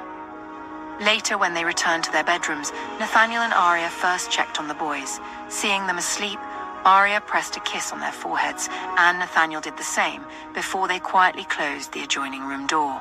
Arya went to the bathroom, preparing to take her bath. Nathaniel came up behind her, meeting her gaze in the mirror, and asked, "So what's the plan for the bachelorette party, and when is it happening?" Arya looked back, craning her neck to meet his eyes before turning to face him. He raised an eyebrow inquisitively. Something about his question made her suspicious. "Well, you remember Mrs. Watson, the lady who helped me get the Madison Avenue apartment?" Arya began. "Yes," Nathaniel responded. "She already suggested a venue," Nathaniel interrupted before she could continue. "A venue?" he repeated. Arya paused, giving him a keen scrutiny before folding her arms over her chest. "It's a bachelorette party, baby." "You guys are not invited," Arya stated firmly, thinking Nathaniel was trying to talk her into inviting the guys too. Nathaniel's lips twitched with amusement. "I know that, but for your safety, honey, you need to let Andrew know the details of your plans so he can provide protection," Nathaniel explained, half hiding his true intentions. "Oh, but is it fair to make him work when you guys are supposed to be having fun too?" Arya replied, frowning thoughtfully. "Usually when he's unavailable, he delegates to Charles, Jake, or Aiden, so that won't be an issue. How about we have our get-together at the same venue as you guys?" When Arya started to object, he raised a finger to stop her and added, "But in a different hall, perhaps?" Arya's brows furrowed. "I actually have an idea for a game that you guys can later join. If we share the same venue, it would make it work better than planned," Arya mused aloud. Nathaniel tried not to grin openly. "You don't even need to tell the other girls we are there," he suggested. Arya watched him with a slightly suspicious look. "Nathaniel Hawthorne, what are you scheming now?" Arya probed. He burst out laughing. "Do you know how adorable you look right now?" he quipped. Arya continued to squint at him. "I'm just trying to keep you safe while we all have an enjoyable night," he said sincerely. He would definitely not be having an enjoyable night knowing some rando guy was waving his junk at his woman. "Uh-huh," Aria replied, still squinting comically. Nathaniel cupped her jaw and pressed a kiss on her lips. "Come on now, tell me the venue," he coaxed, peppering kisses all over her face. When she did, he grinned in triumph. "Game on, baby," he thought with glee. Around 5 a.m. the following morning, Andrew received a text from Nathaniel about the venue where Dr. Hawthorne was planning to hold the bachelorette party. He chuckled as he read Nathaniel's instructions. "What's so funny?" Anita, nestled in his arms, asked softly. Andrew put down his phone, kissed her bare shoulder, and tightened his hold around her. "Just work, beautiful," he whispered in a deep baritone. Anita's lips curled into a pleased smile as she snuggled deeper into his arms. "Do you ladies have plans for today?" Andrew asked, trailing kisses up her shoulder blade. "Aria wants us to have an engagement dinner tomorrow. We decided yesterday to have it here on the rooftop," she replied. Andrew paused. "Okay. What plans have you made? Do you need my help with anything?" he probed. "No, we've got it covered. We're going shopping today, and tomorrow the girls will come over to help me cook. Aria doesn't want you working, so we've hired someone to rearrange and decorate the rooftop," Anita said. Andrew smiled. "Was that Dr. Hawthorne's idea? You know you could just order food too, right?" he teased, making Anita giggle. "Don't worry, we're not making all the dishes, just one. Miss Jonas and the Hawthorne staff are helping with most of it, and we have ordered desserts from that famous chef's restaurant." "What famous chef?" Andrew asked with furrowed brows. "Javier from that reality cooking show," Anita replied. "Oh, wow, that's impressive," he said. "Uh-huh," Anita nodded. "Otherwise, we wouldn't have time to prepare, considering Anna and Alex planned to take Anna's parents for breakfast this morning to announce their engagement," she explained, turning in his arms to face him. She smiled into his eyes, making Andrew's heart swell with emotion. Giving her a searching gaze, he momentarily forgot their discussion and lowered his head to kiss her. "Good morning, gorgeous," he rasped. Anita beamed at him shyly. "Good morning to you too, handsome," she replied, reaching up to cup his jaw. At 7 a.m., Andrew pulled his Jeep to a stop in front of the Hawthorne compound, just as Alex and Anna were exiting the building. Andrew quickly exited the car and hurried around to open the door for Anita before the other couple reached the stair landing. "Good morning, Andrew. Anita," Alex called out. The two couples exchanged pleasantries before Andrew offered, "Will you be requiring a car? I could drive you to." Anna hesitated briefly, but Alex interjected, "That would be most welcome, Andrew. We had called an Uber, but I can cancel that." He pulled out his phone, cancelled the ride, and then turned back to Andrew. Andrew noticed the exchanged glances between Anita and Anna, sensing some tension. "Baby, give me a few minutes, I'll be right back," Andrew was saying to Anita, but Alex interjected. "You know what? Why don't you both come along?" he invited. "You can have your own table. Breakfast is on me." "You really don't have to do that." Andrew started to decline, feeling a bit pressured, but also noticing Alex's underlying discomfort, as if he needed support in facing the Morrises. Andrew looked at Anita, who was receiving a pleading stare from Anna. "Okay, why not?" Anita replied with a smile before giving Andrew a meaningful glance. Andrew acknowledged her silent message with a subtle nod. He quickly sent a message to Jake, letting him know what was happening. "Where are we going?" he asked as he was typing. "The Gilded Dawn Brasserie, Upper East Side," Anna promptly replied. "Okay," Andrew muttered, as he added that to the message and sent it. Pocketing his phone, he opened the front passenger door for Anita, while Alex opened the back seat door for Anna. By 7:45 a.m., they were all ready at the establishment. The maitre d' welcomed them warmly, stating Alex Sterndale's name and then Miss Anna Morris. "Ah, we didn't know you would be coming, Mr. O'Sullivan," the man addressed Andrew. He didn't fail to catch the endearing smile thrown his way by his woman. He fought down a grin. He had been seen alongside the Hawthorne for so long, it would be quite strange for most of these high-end establishments not to know him by name. "Would you be having breakfast with Mr. Sterndale and Miss Morris?" the man added. "No, but we would appreciate a table not far away from theirs," he promptly replied. "Of course," the man replied with a smile and led them inside. The interior was elegant and sophisticated, with tables arranged in 2s and 4s. Crystal chandeliers cast a warm glow over the plush seating, and Art Deco accents added a touch of classic glamour.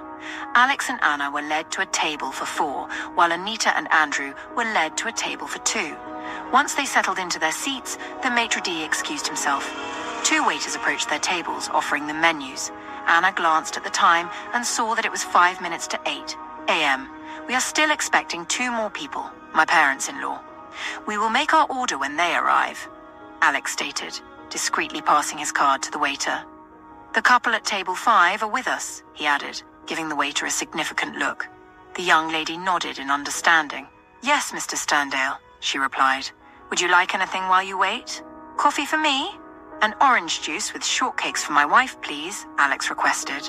Andrew observed as Anna's tense expression melted into joy with each word Alex spoke.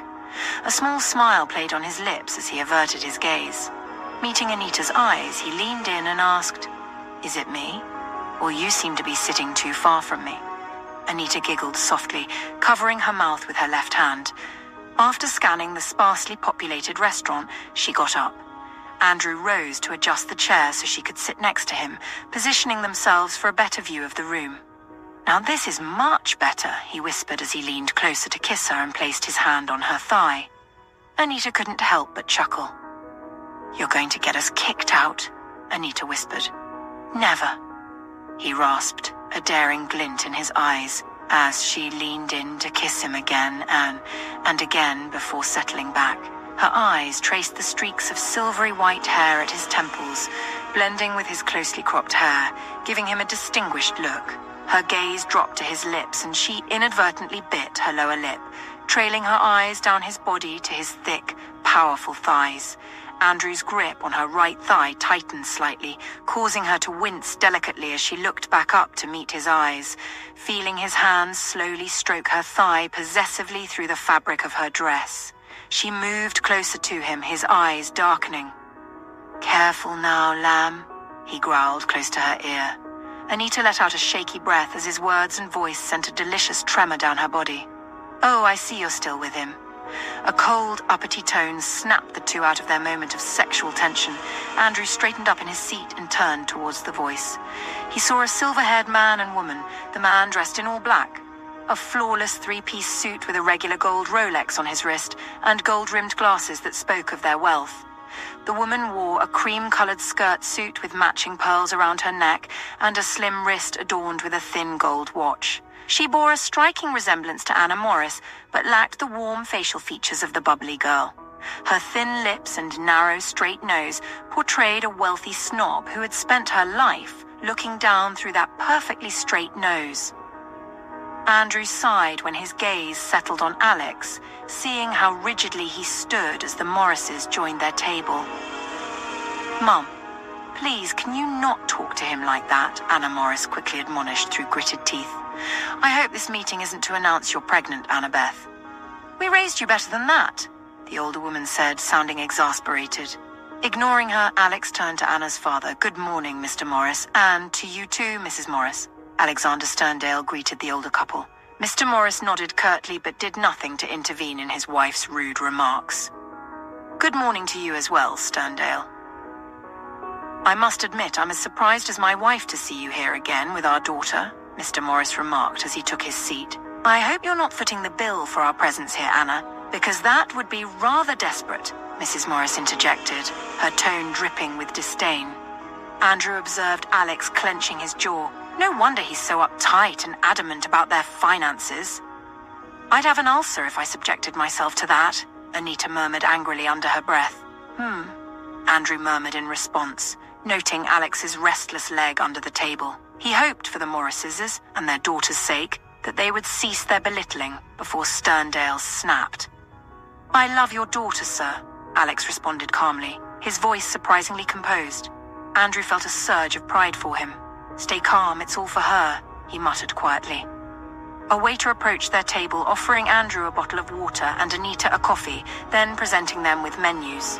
Distracted from the drama unfolding at the Sterndale and Morris's table, Andrew browsed through the menu and quickly made his order. Can you choose for me, please? Why do they always have to make the names sound so bizarre? What the heck is Sunrise Symphony Scramble supposed to be? Anita whispered close to his ear. He nodded, Chuckling and then signaled to the waiter their selections.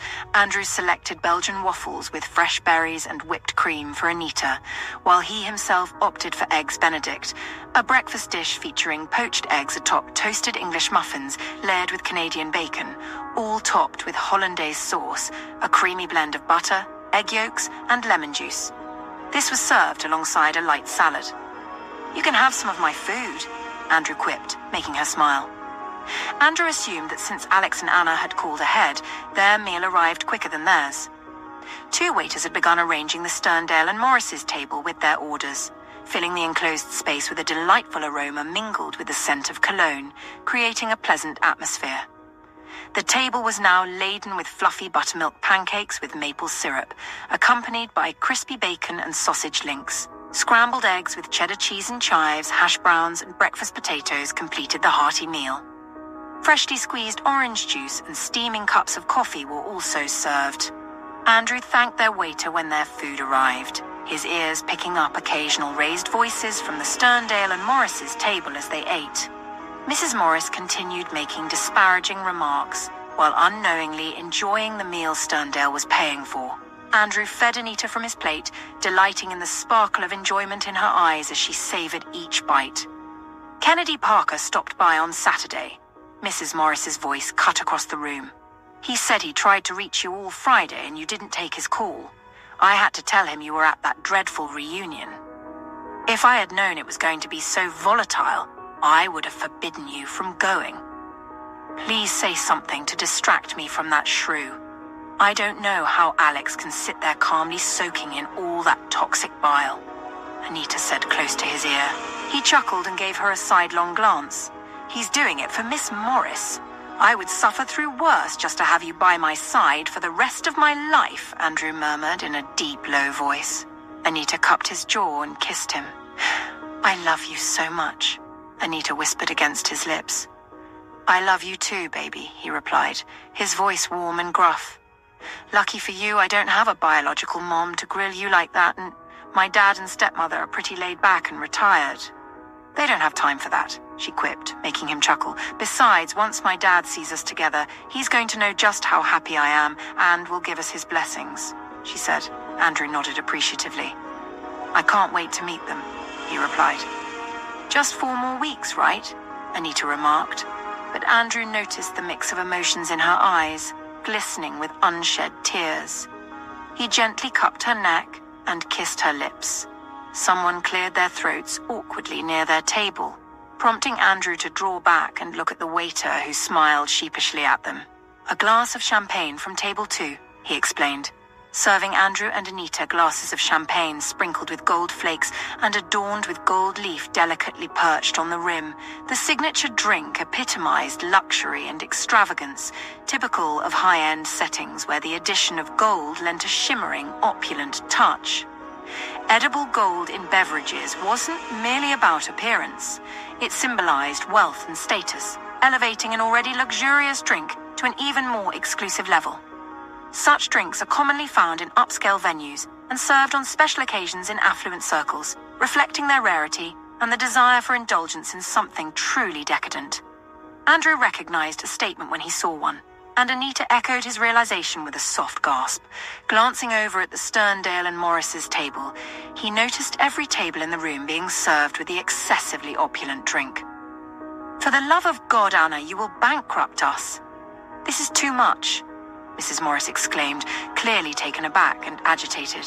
"Nothing is too much for me to celebrate Annabeth," Alex interjected, just as the waiter he had earlier handed his card to returned it, presenting it back to him on a small silver platter.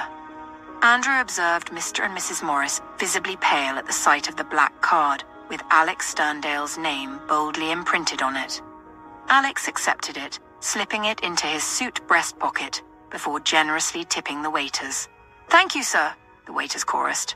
"Alex and I are getting married," Anna announced in a low, emotional tone. "In a month and afterward, I'll be moving with him to Dubai," she added. Andrew couldn't determine who appeared more stunned, Mr. and Mrs. Morris or Alex. However, Alex quickly regained his composure, his face transforming with evident pleasure at the news. "Baby, really?" he questioned in a hesitant tone. Anna nodded solemnly. "If you would have me," she said in a shaky voice. "What do you mean by if I would have you?" "That would make me the happiest man alive." "I had imagined you would want to stay here," he replied. "I'm just so tired of fighting with you and being away from you." "All I want, Alexander Sterndale, is to be with you," she replied in a low, almost inaudible voice. Alex pulled her into a tight hug. "That's all I want too, baby," he murmured into her hair. "Congratulations," a nicely dressed woman called out from the far end of the room. "Thank you," Anna drew back from Alex, replying with a big smile. Alex nodded, grinning, as more people started to echo the sentiments before the room erupted with applause. Anita picked up her drink, raising it high. "To the newest couple in New York," she proclaimed loudly. Everyone lifted their glasses of champagne in agreement and chorused, "Here, here!" Mr. Morris, shamefaced, offered Alex a handshake, which he accepted. "We've clearly misjudged you, young man," Mr. Morris admitted. "I understand, sir. You were just looking out for your daughter," Alex replied. Mr. Morris nodded, then picked up his glass of champagne, its gold-sprinkled surface catching the light. He took a sip and nodded in evident approval. His wife sat there as if she had turned into a pillar of salt. "I brought you a gift, Mrs. Morris," Alex said, dipping his hand into his suit pocket to retrieve a jewelry box nestled in a fragrant, transparent pouch. The scent wafted across the room, prompting envious murmurs as people speculated about the gift. "Oh, Alex, you didn't have to," Anna interjected. "It's no trouble, baby. I wanted you and your mom to have something special for our wedding," he replied. Mrs. Morris, realizing they were the center of attention, nodded curtly. She reached for the pouch and slowly removed the box. Opening it, she revealed a pink, diamond-encrusted bracelet. She gasped, carefully examining it before noticing the certificate of authenticity tucked inside. A pleased murmur of approval echoed through the room. "That's a rare gem. My goodness, do you know who he is?" a distinctive voice called from a nearby table. "I heard the waiter call him Sterndale." Another voice responded. "I don't know any Sterndale," the first voice replied. They also mentioned Dubai. "Perhaps he has new money. You know how these youngsters are," a seasoned voice interjected. "Thank you," Mrs. Morris said, her voice markedly different from before. Anita rolled her eyes at the obvious shift in attitude. "Looks like all is well in the kingdom again," Anita quipped, making Andrew chuckle. He pulled her close and whispered, "Never change." Anita beamed at him. "We should do this more often," she said. Andrew arched an eyebrow. "Be a buffer for newly engaged couples." Anita drew back, screwing up her face in disgust, and smacked him on the chest. "No, watch rich folks get humbled," she quipped. Andrew shook with laughter. I suppose we should invite you over to the house for a family dinner tomorrow night," Mr. Morris remarked, catching Andrew's attention. Before Alex could respond, Anna interjected. "Can we please make it Friday? We already have dinner plans set with Dr. Everly Hawthorne." "What? Dr. Everly Hawthorne, the owner of Evergreen Memorial Hospital, the one married to Nathaniel Hawthorne, the farmer Hawthorne guy?" Mrs. Morris exclaimed with a mix of disbelief and excitement. "Yes. She and Nate are good friends of Alex and I," Anna confirmed. "Good friends? I knew they were in your social circle back at school, but I didn't realize you were close friends with them," Mr. Morris remarked with keen interest. "Nate is a good friend. We're staying at his Manhattan residence for the duration of my vacation," Alex added. "Well?" Mr. Morris exchanged a meaningful glance with his wife. Andrew shook his head knowingly. "By all means, honor your existing plans, and let us know when you'll have a chance to come over to the house.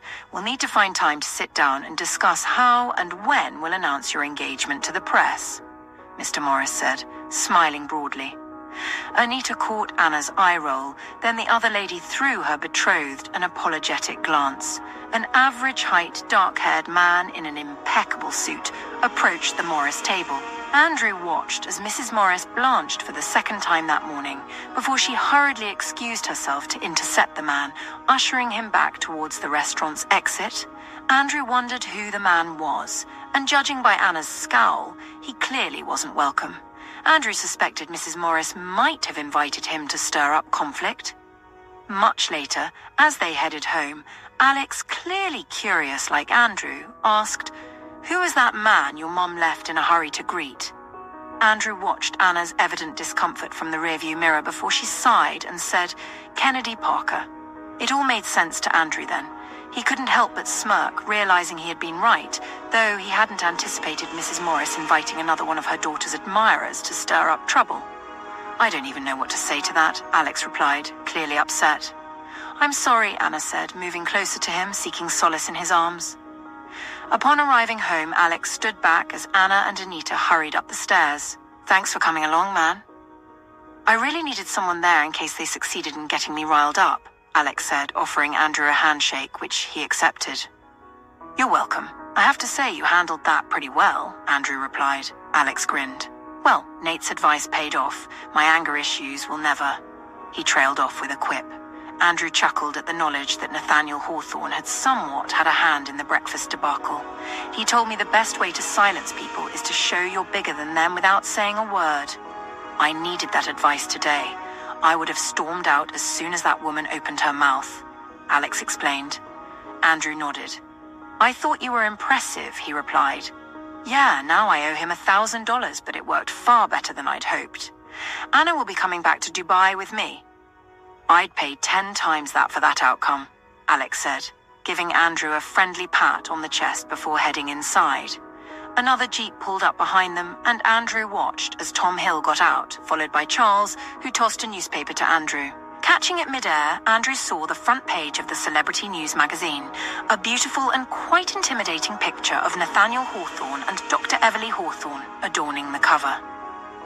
Nathaniel stood behind Dr. Everly, both in impeccable white suits, with his hand protectively resting on her baby bump.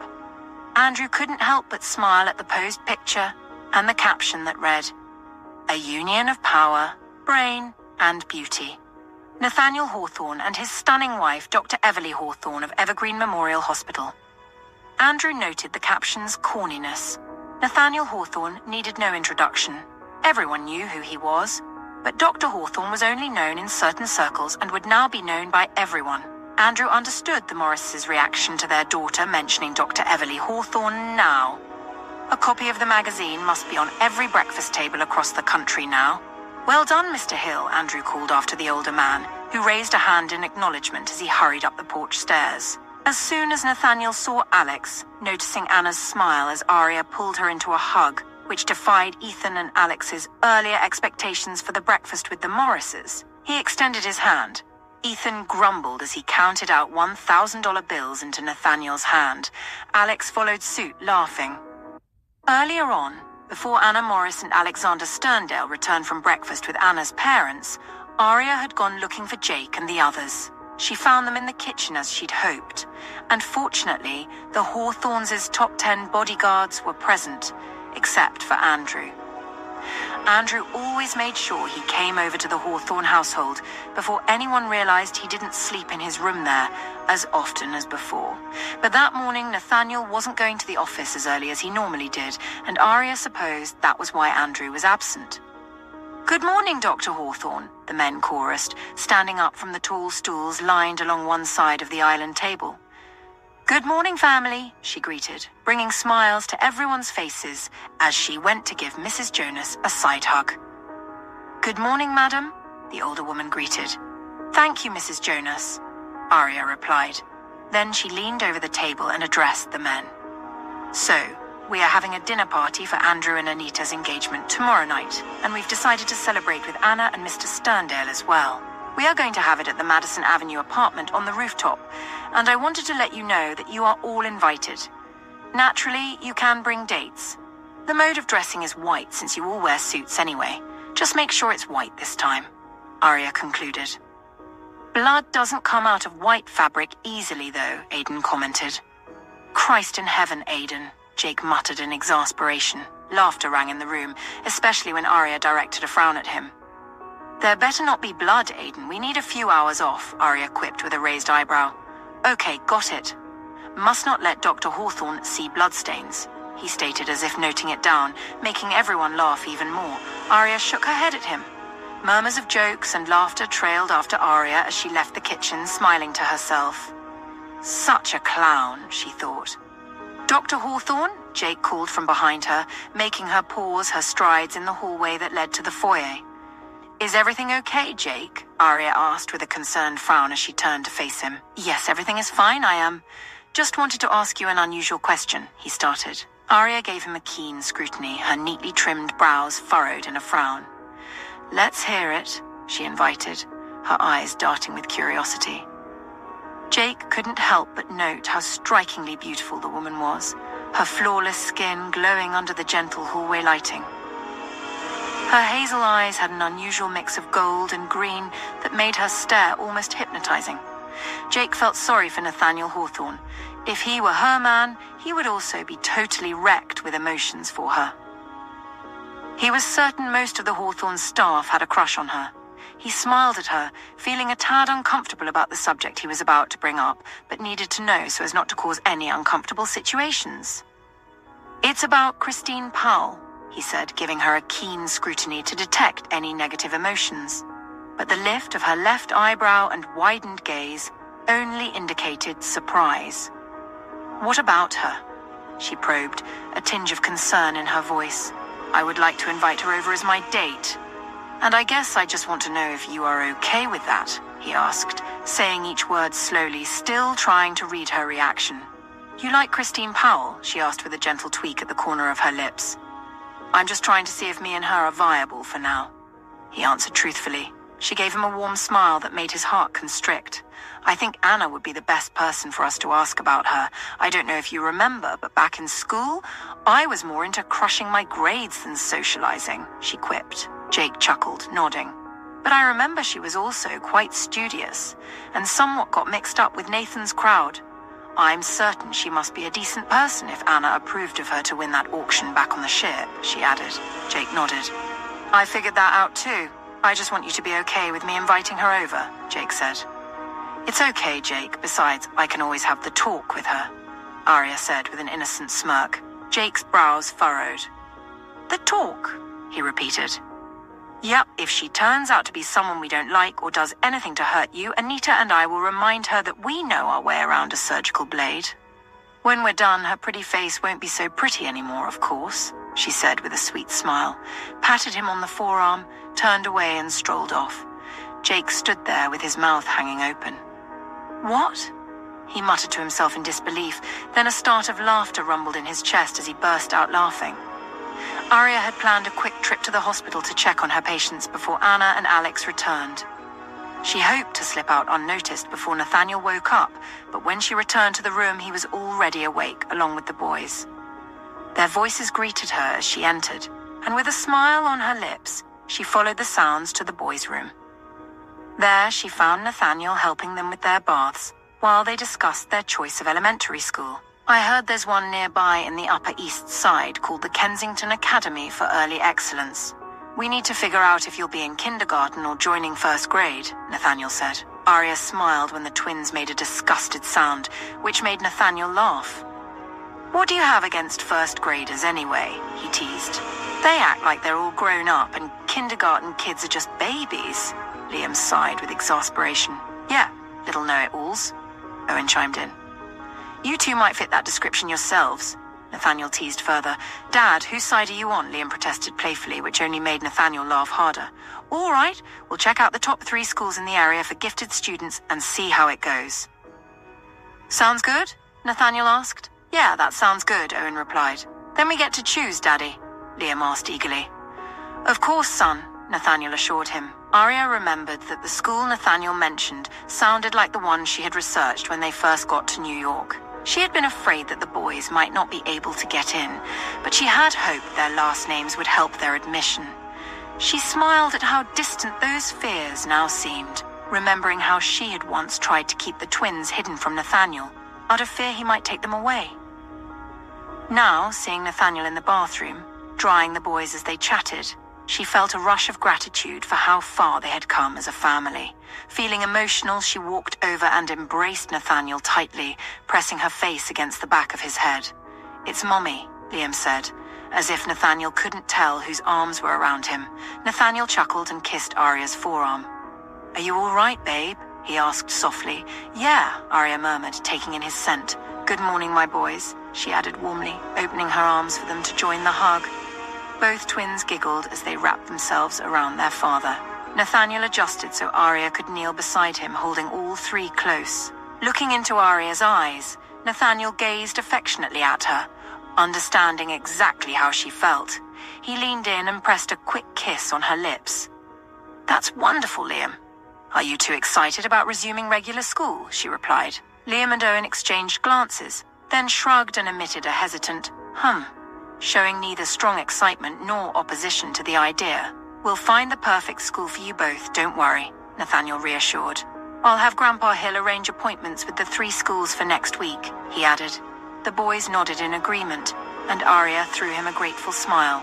After helping the boys choose their outfits, Arya went to change into formal wear. Spotting her, Nathaniel asked, "Where are you headed?" "I want to visit the hospital quickly to check on things." "I won't be gone long," she replied. Nathaniel nodded, mindful that she wasn't aware of Henri Cavalier's threat or Samuel Cavalier's call for help, and had decided to continue with her work routine now that they were back. "Mind if I come along? We can swing by my office afterward." "I need to pick up a file to review here," he offered. "I'd love that," she replied with a smile. "If you're aiming for a quick exit from this room, don't give me that look," he teased, causing Arya to burst into giggles. When he arched an eyebrow at her, she squealed and darted into the closet. Nathaniel chuckled knowingly, amused by her playfulness, but fully aware that no door could keep him from getting to her. Nathaniel made sure to check on Ethan before leaving the house. Finding him asleep, he decided not to disturb him, remembering the group chat they had earlier. A small smile crept onto his face as he exited the building with his fingers interlaced with Arya's. About an hour before, a notification from his phone had woken him up. His eyes automatically settled on the table clock. It was 5 a.m. Drawing away from Arya, he picked up his phone to see that Alex was chatting with them in a group he had created for the 3 of them. "What are the chances that Anna and I will still be engaged after breakfast with her parents this morning?" Alex had typed into the chat. "I'm not about to give you an answer to that." "I wouldn't want to do the math and make a grown man cry," Ethan replied. Nathaniel chuckled, shaking his head at Ethan's unfiltered nature. Then he typed his reply. "Well, Alex, let's work this out logically. Given that you and Anna love each other deeply and have been close friends for a long time, the probability of your engagement surviving the breakfast with her parents is actually quite high. Let's say the probability of Anna's parents approving of your engagement is 70%, and the probability that your relationship withstands any challenges is 80%. Combining these probabilities gives us a positive outcome rate of approximately 56%. So I'd say you have a good chance, my friend." Nathaniel hit send, hoping his mathematical reassurance would bring Alex some peace of mind. "You're forgetting they don't like me, bro," Alex responded to Nathaniel's chat. Ethan responded with a laughing emoji before typing, "I'm sorry, Nate, but your calculations are off." Alex is right. Those folks don't fancy his geeky ass. In response to Ethan's comment, Alex sent an angry emoji followed by a raised eyebrow emoji. Nathaniel suppressed a chuckle and composed his reply. Their dislike stems from materialism and seeing him as the boy they once knew. He's grown now in all ramifications. He just needs to stay composed and play his cards right. He sent the message. Ethan reacted with a facepalm emoji. "7 hells, Nate?" he responded and then added, "Don't fret, Alex. Anna's stubborn at least, so you might still be engaged when you come back," he added with a wink emoji. "I suggest following my lead. By the end of breakfast, not only will you still have your lady, but you might win over the Morrises too," Nathaniel confidently typed and sent. "Now that's just misleading the lad, Nate." Ethan responded with a crying emoji. "Wanna bet?" Nathaniel replied, adding a cocked eyebrow emoji. The chat had ended with Ethan goading them into making a bet. After Nathaniel finished chatting with Ethan and Alex, he managed to go back to sleep, but was woken up not too long after by the boys murmuring as usual beside his bed. When he opened his eyes, Arya was no longer there. He sighed and said to the boys, "All right, let's get cleaned up." Nathaniel and Arya left the house along with Tom Hill, Jake, Aidan, Charles, and Will. Jake drove the Jeep carrying Nathaniel and Arya, while Charles drove the other Jeep carrying Tom Hill. The 2 Jeeps headed out, with Charles and Tom going to the Hawthorne Group office, while Jake and Aidan first drove Nathaniel and Arya to Evergreen Memorial Hospital. Nathaniel and Arden waited for Aria in her office, while Jake and Will shadowed her every move along with 2 other Hawthorne guards who were part of the hospital's security team. Aria was joined by Dr. Sterling, 3 other diagnostic doctors, and 3 interns. They took turns moving from ward to ward, checking on every patient and ensuring they were receiving adequate care. Aria noted that the hospital had admitted 5 more patients for surgery over the weekend she had been away, and they had about 10 general diagnostic cases. 2 of the interns took turns reading out the cases as they walked down the pristine corridors, detailing the treatments provided so far. First, we had an appendectomy for acute appendicitis. The patient is recovering well and has been given antibiotics to prevent infection. One of the interns read aloud from one of the stack of case files she was carrying. Next, the second intern interjected, a cholecystectomy for gallbladder removal due to gallstones. The surgery was successful, and the patient is on a post-operative diet and pain management, she explained, her voice calm and soothing. There was also an orthopedic surgery for the repair of a fractured femur. The first intern continued, the fracture was fixed with a rod and screws, and the patient is being prepped for physical therapy, she added. Then we had cardiac bypass surgery for a patient with severe coronary artery disease, said the second intern. The patient is stable and has been closely monitored in the ICU, with plans to transition to a regular ward tomorrow, she continued. And lastly, a hernia repair for an inguinal hernia, the first intern added. The patient is recovering well and has been advised on activity restrictions to avoid strain. Aria nodded, making mental notes as they proceeded. For the general diagnostic cases the second intern started, we had a severe case of pneumonia that required patient admission and administering intravenous antibiotics. The patient's oxygen levels have improved, and they're being weaned off supplemental oxygen, she said. There was also a new diagnosis of diabetes, needing blood sugar management and patient education, continued the first intern. The patient has started on insulin therapy and is receiving dietary counseling. There was also a case of extremely high blood pressure requiring immediate intervention for hypertension, added the second intern. The patient has been stabilized with IV antihypertensives and is now on oral medication. A severe asthma exacerbation needing respiratory support, the first intern read out. The patient has been given nebulized bronchodilators and steroids and is responding well. Severe dehydration from gastroenteritis, needing intravenous fluids, the second intern said. The patient has been rehydrated and is on a clear liquid diet. We also had a patient with a severe migraine needing pain management, the first intern continued. The patient has received IV fluids and migraine-specific medications and is responding to treatment. There was also a case of renal failure that required dialysis treatment, the second intern noted. The patient has undergone dialysis and is being monitored for electrolyte imbalances.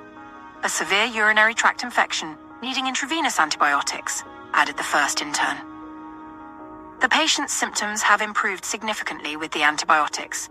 There was an acute exacerbation of COPD that needed respiratory support, the second intern stated. The patient has been treated with steroids, bronchodilators, and oxygen therapy, and is showing improvement, she added. Good, Aria responded, nodding. And finally, a case of sepsis requiring intensive care and broad-spectrum antibiotics, the first intern finished. The patient is in the ICU, receiving IV antibiotics and fluids, and their vital signs are stabilizing. Okay, thanks for the updates, Aria replied, her voice firm and authoritative. They continued the ward's round, ensuring all patients were receiving the care as stated. When they finished with the patients and regrouped in the coffee room, Aria addressed a few lapses she noticed and went on to thank the doctors and staff for their professionalism and unrelenting ethics. The door opened and a uniformed guard came in with a sealed package. Good morning, Dr. Hawthorne. This came for you, he said, reaching out his hand toward Aria. Jake intercepted the man and took the parcel from him. I'll take that, he said, nodding curtly at the man. The guard nodded and left. Aria continued addressing the staff, but her mind kept wandering to the parcel, wondering what was in it. Jake left the meeting with Will, leaving the 2 other guards with Dr. Hawthorne, and headed to the back of the hospital. He made sure he was at a safe distance from the building before taking out his pocket knife. He gingerly opened the envelope, careful in case there was some form of explosive inside.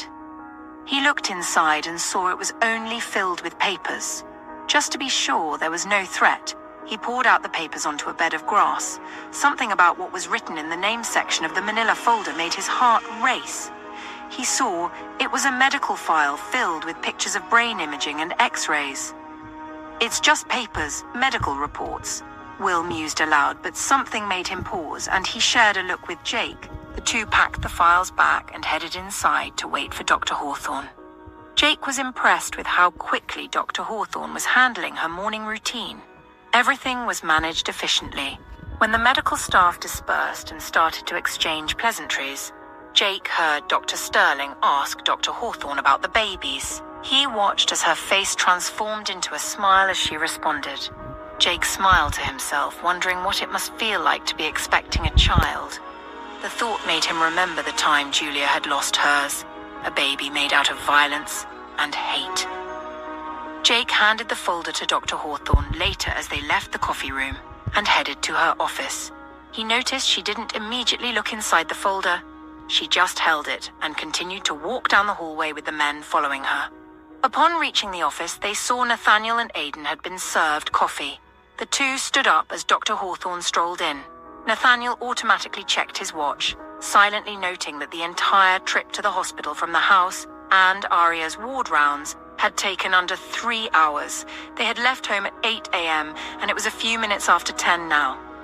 "Shall we?" Nathaniel asked. "Uh-huh. Thanks for waiting, baby," Aria replied, with a grateful smile as she placed the folder on the table and took out its contents. Aria's brows furrowed as her eyes settled on the data page of the medical report. As if in a trance, she started to flip the pages, the groove between her eyebrows deepening with every flip. "What is it, babe?" Nathaniel couldn't help but ask, reading Aria's worried countenance. "Some medical report I received anonymously," she replied to Nathaniel. Then added more to herself. "My God, why did they wait this long?" she mused aloud. Nathaniel went to stand behind her to look over her shoulder at the file. "This patient has a diffuse brain tumor, and it has metastasized extensively throughout their brain. They're requesting tumor resection, but based on what I'm seeing, this is a highly risky operation. It's unlikely the patient will come out from this without significant impairments." "I can't consider taking on this case," Aria reflected with concern. For some reason, the anonymous name on the report kept drawing Nathaniel's eyes. With furrowed brows, he looked up to meet and hold Jake's gaze from across the room. Jake nodded. Nathaniel's heart skipped a beat. It appeared Jake suspected the patient to be who he was also thinking of, Samuel Cavalier.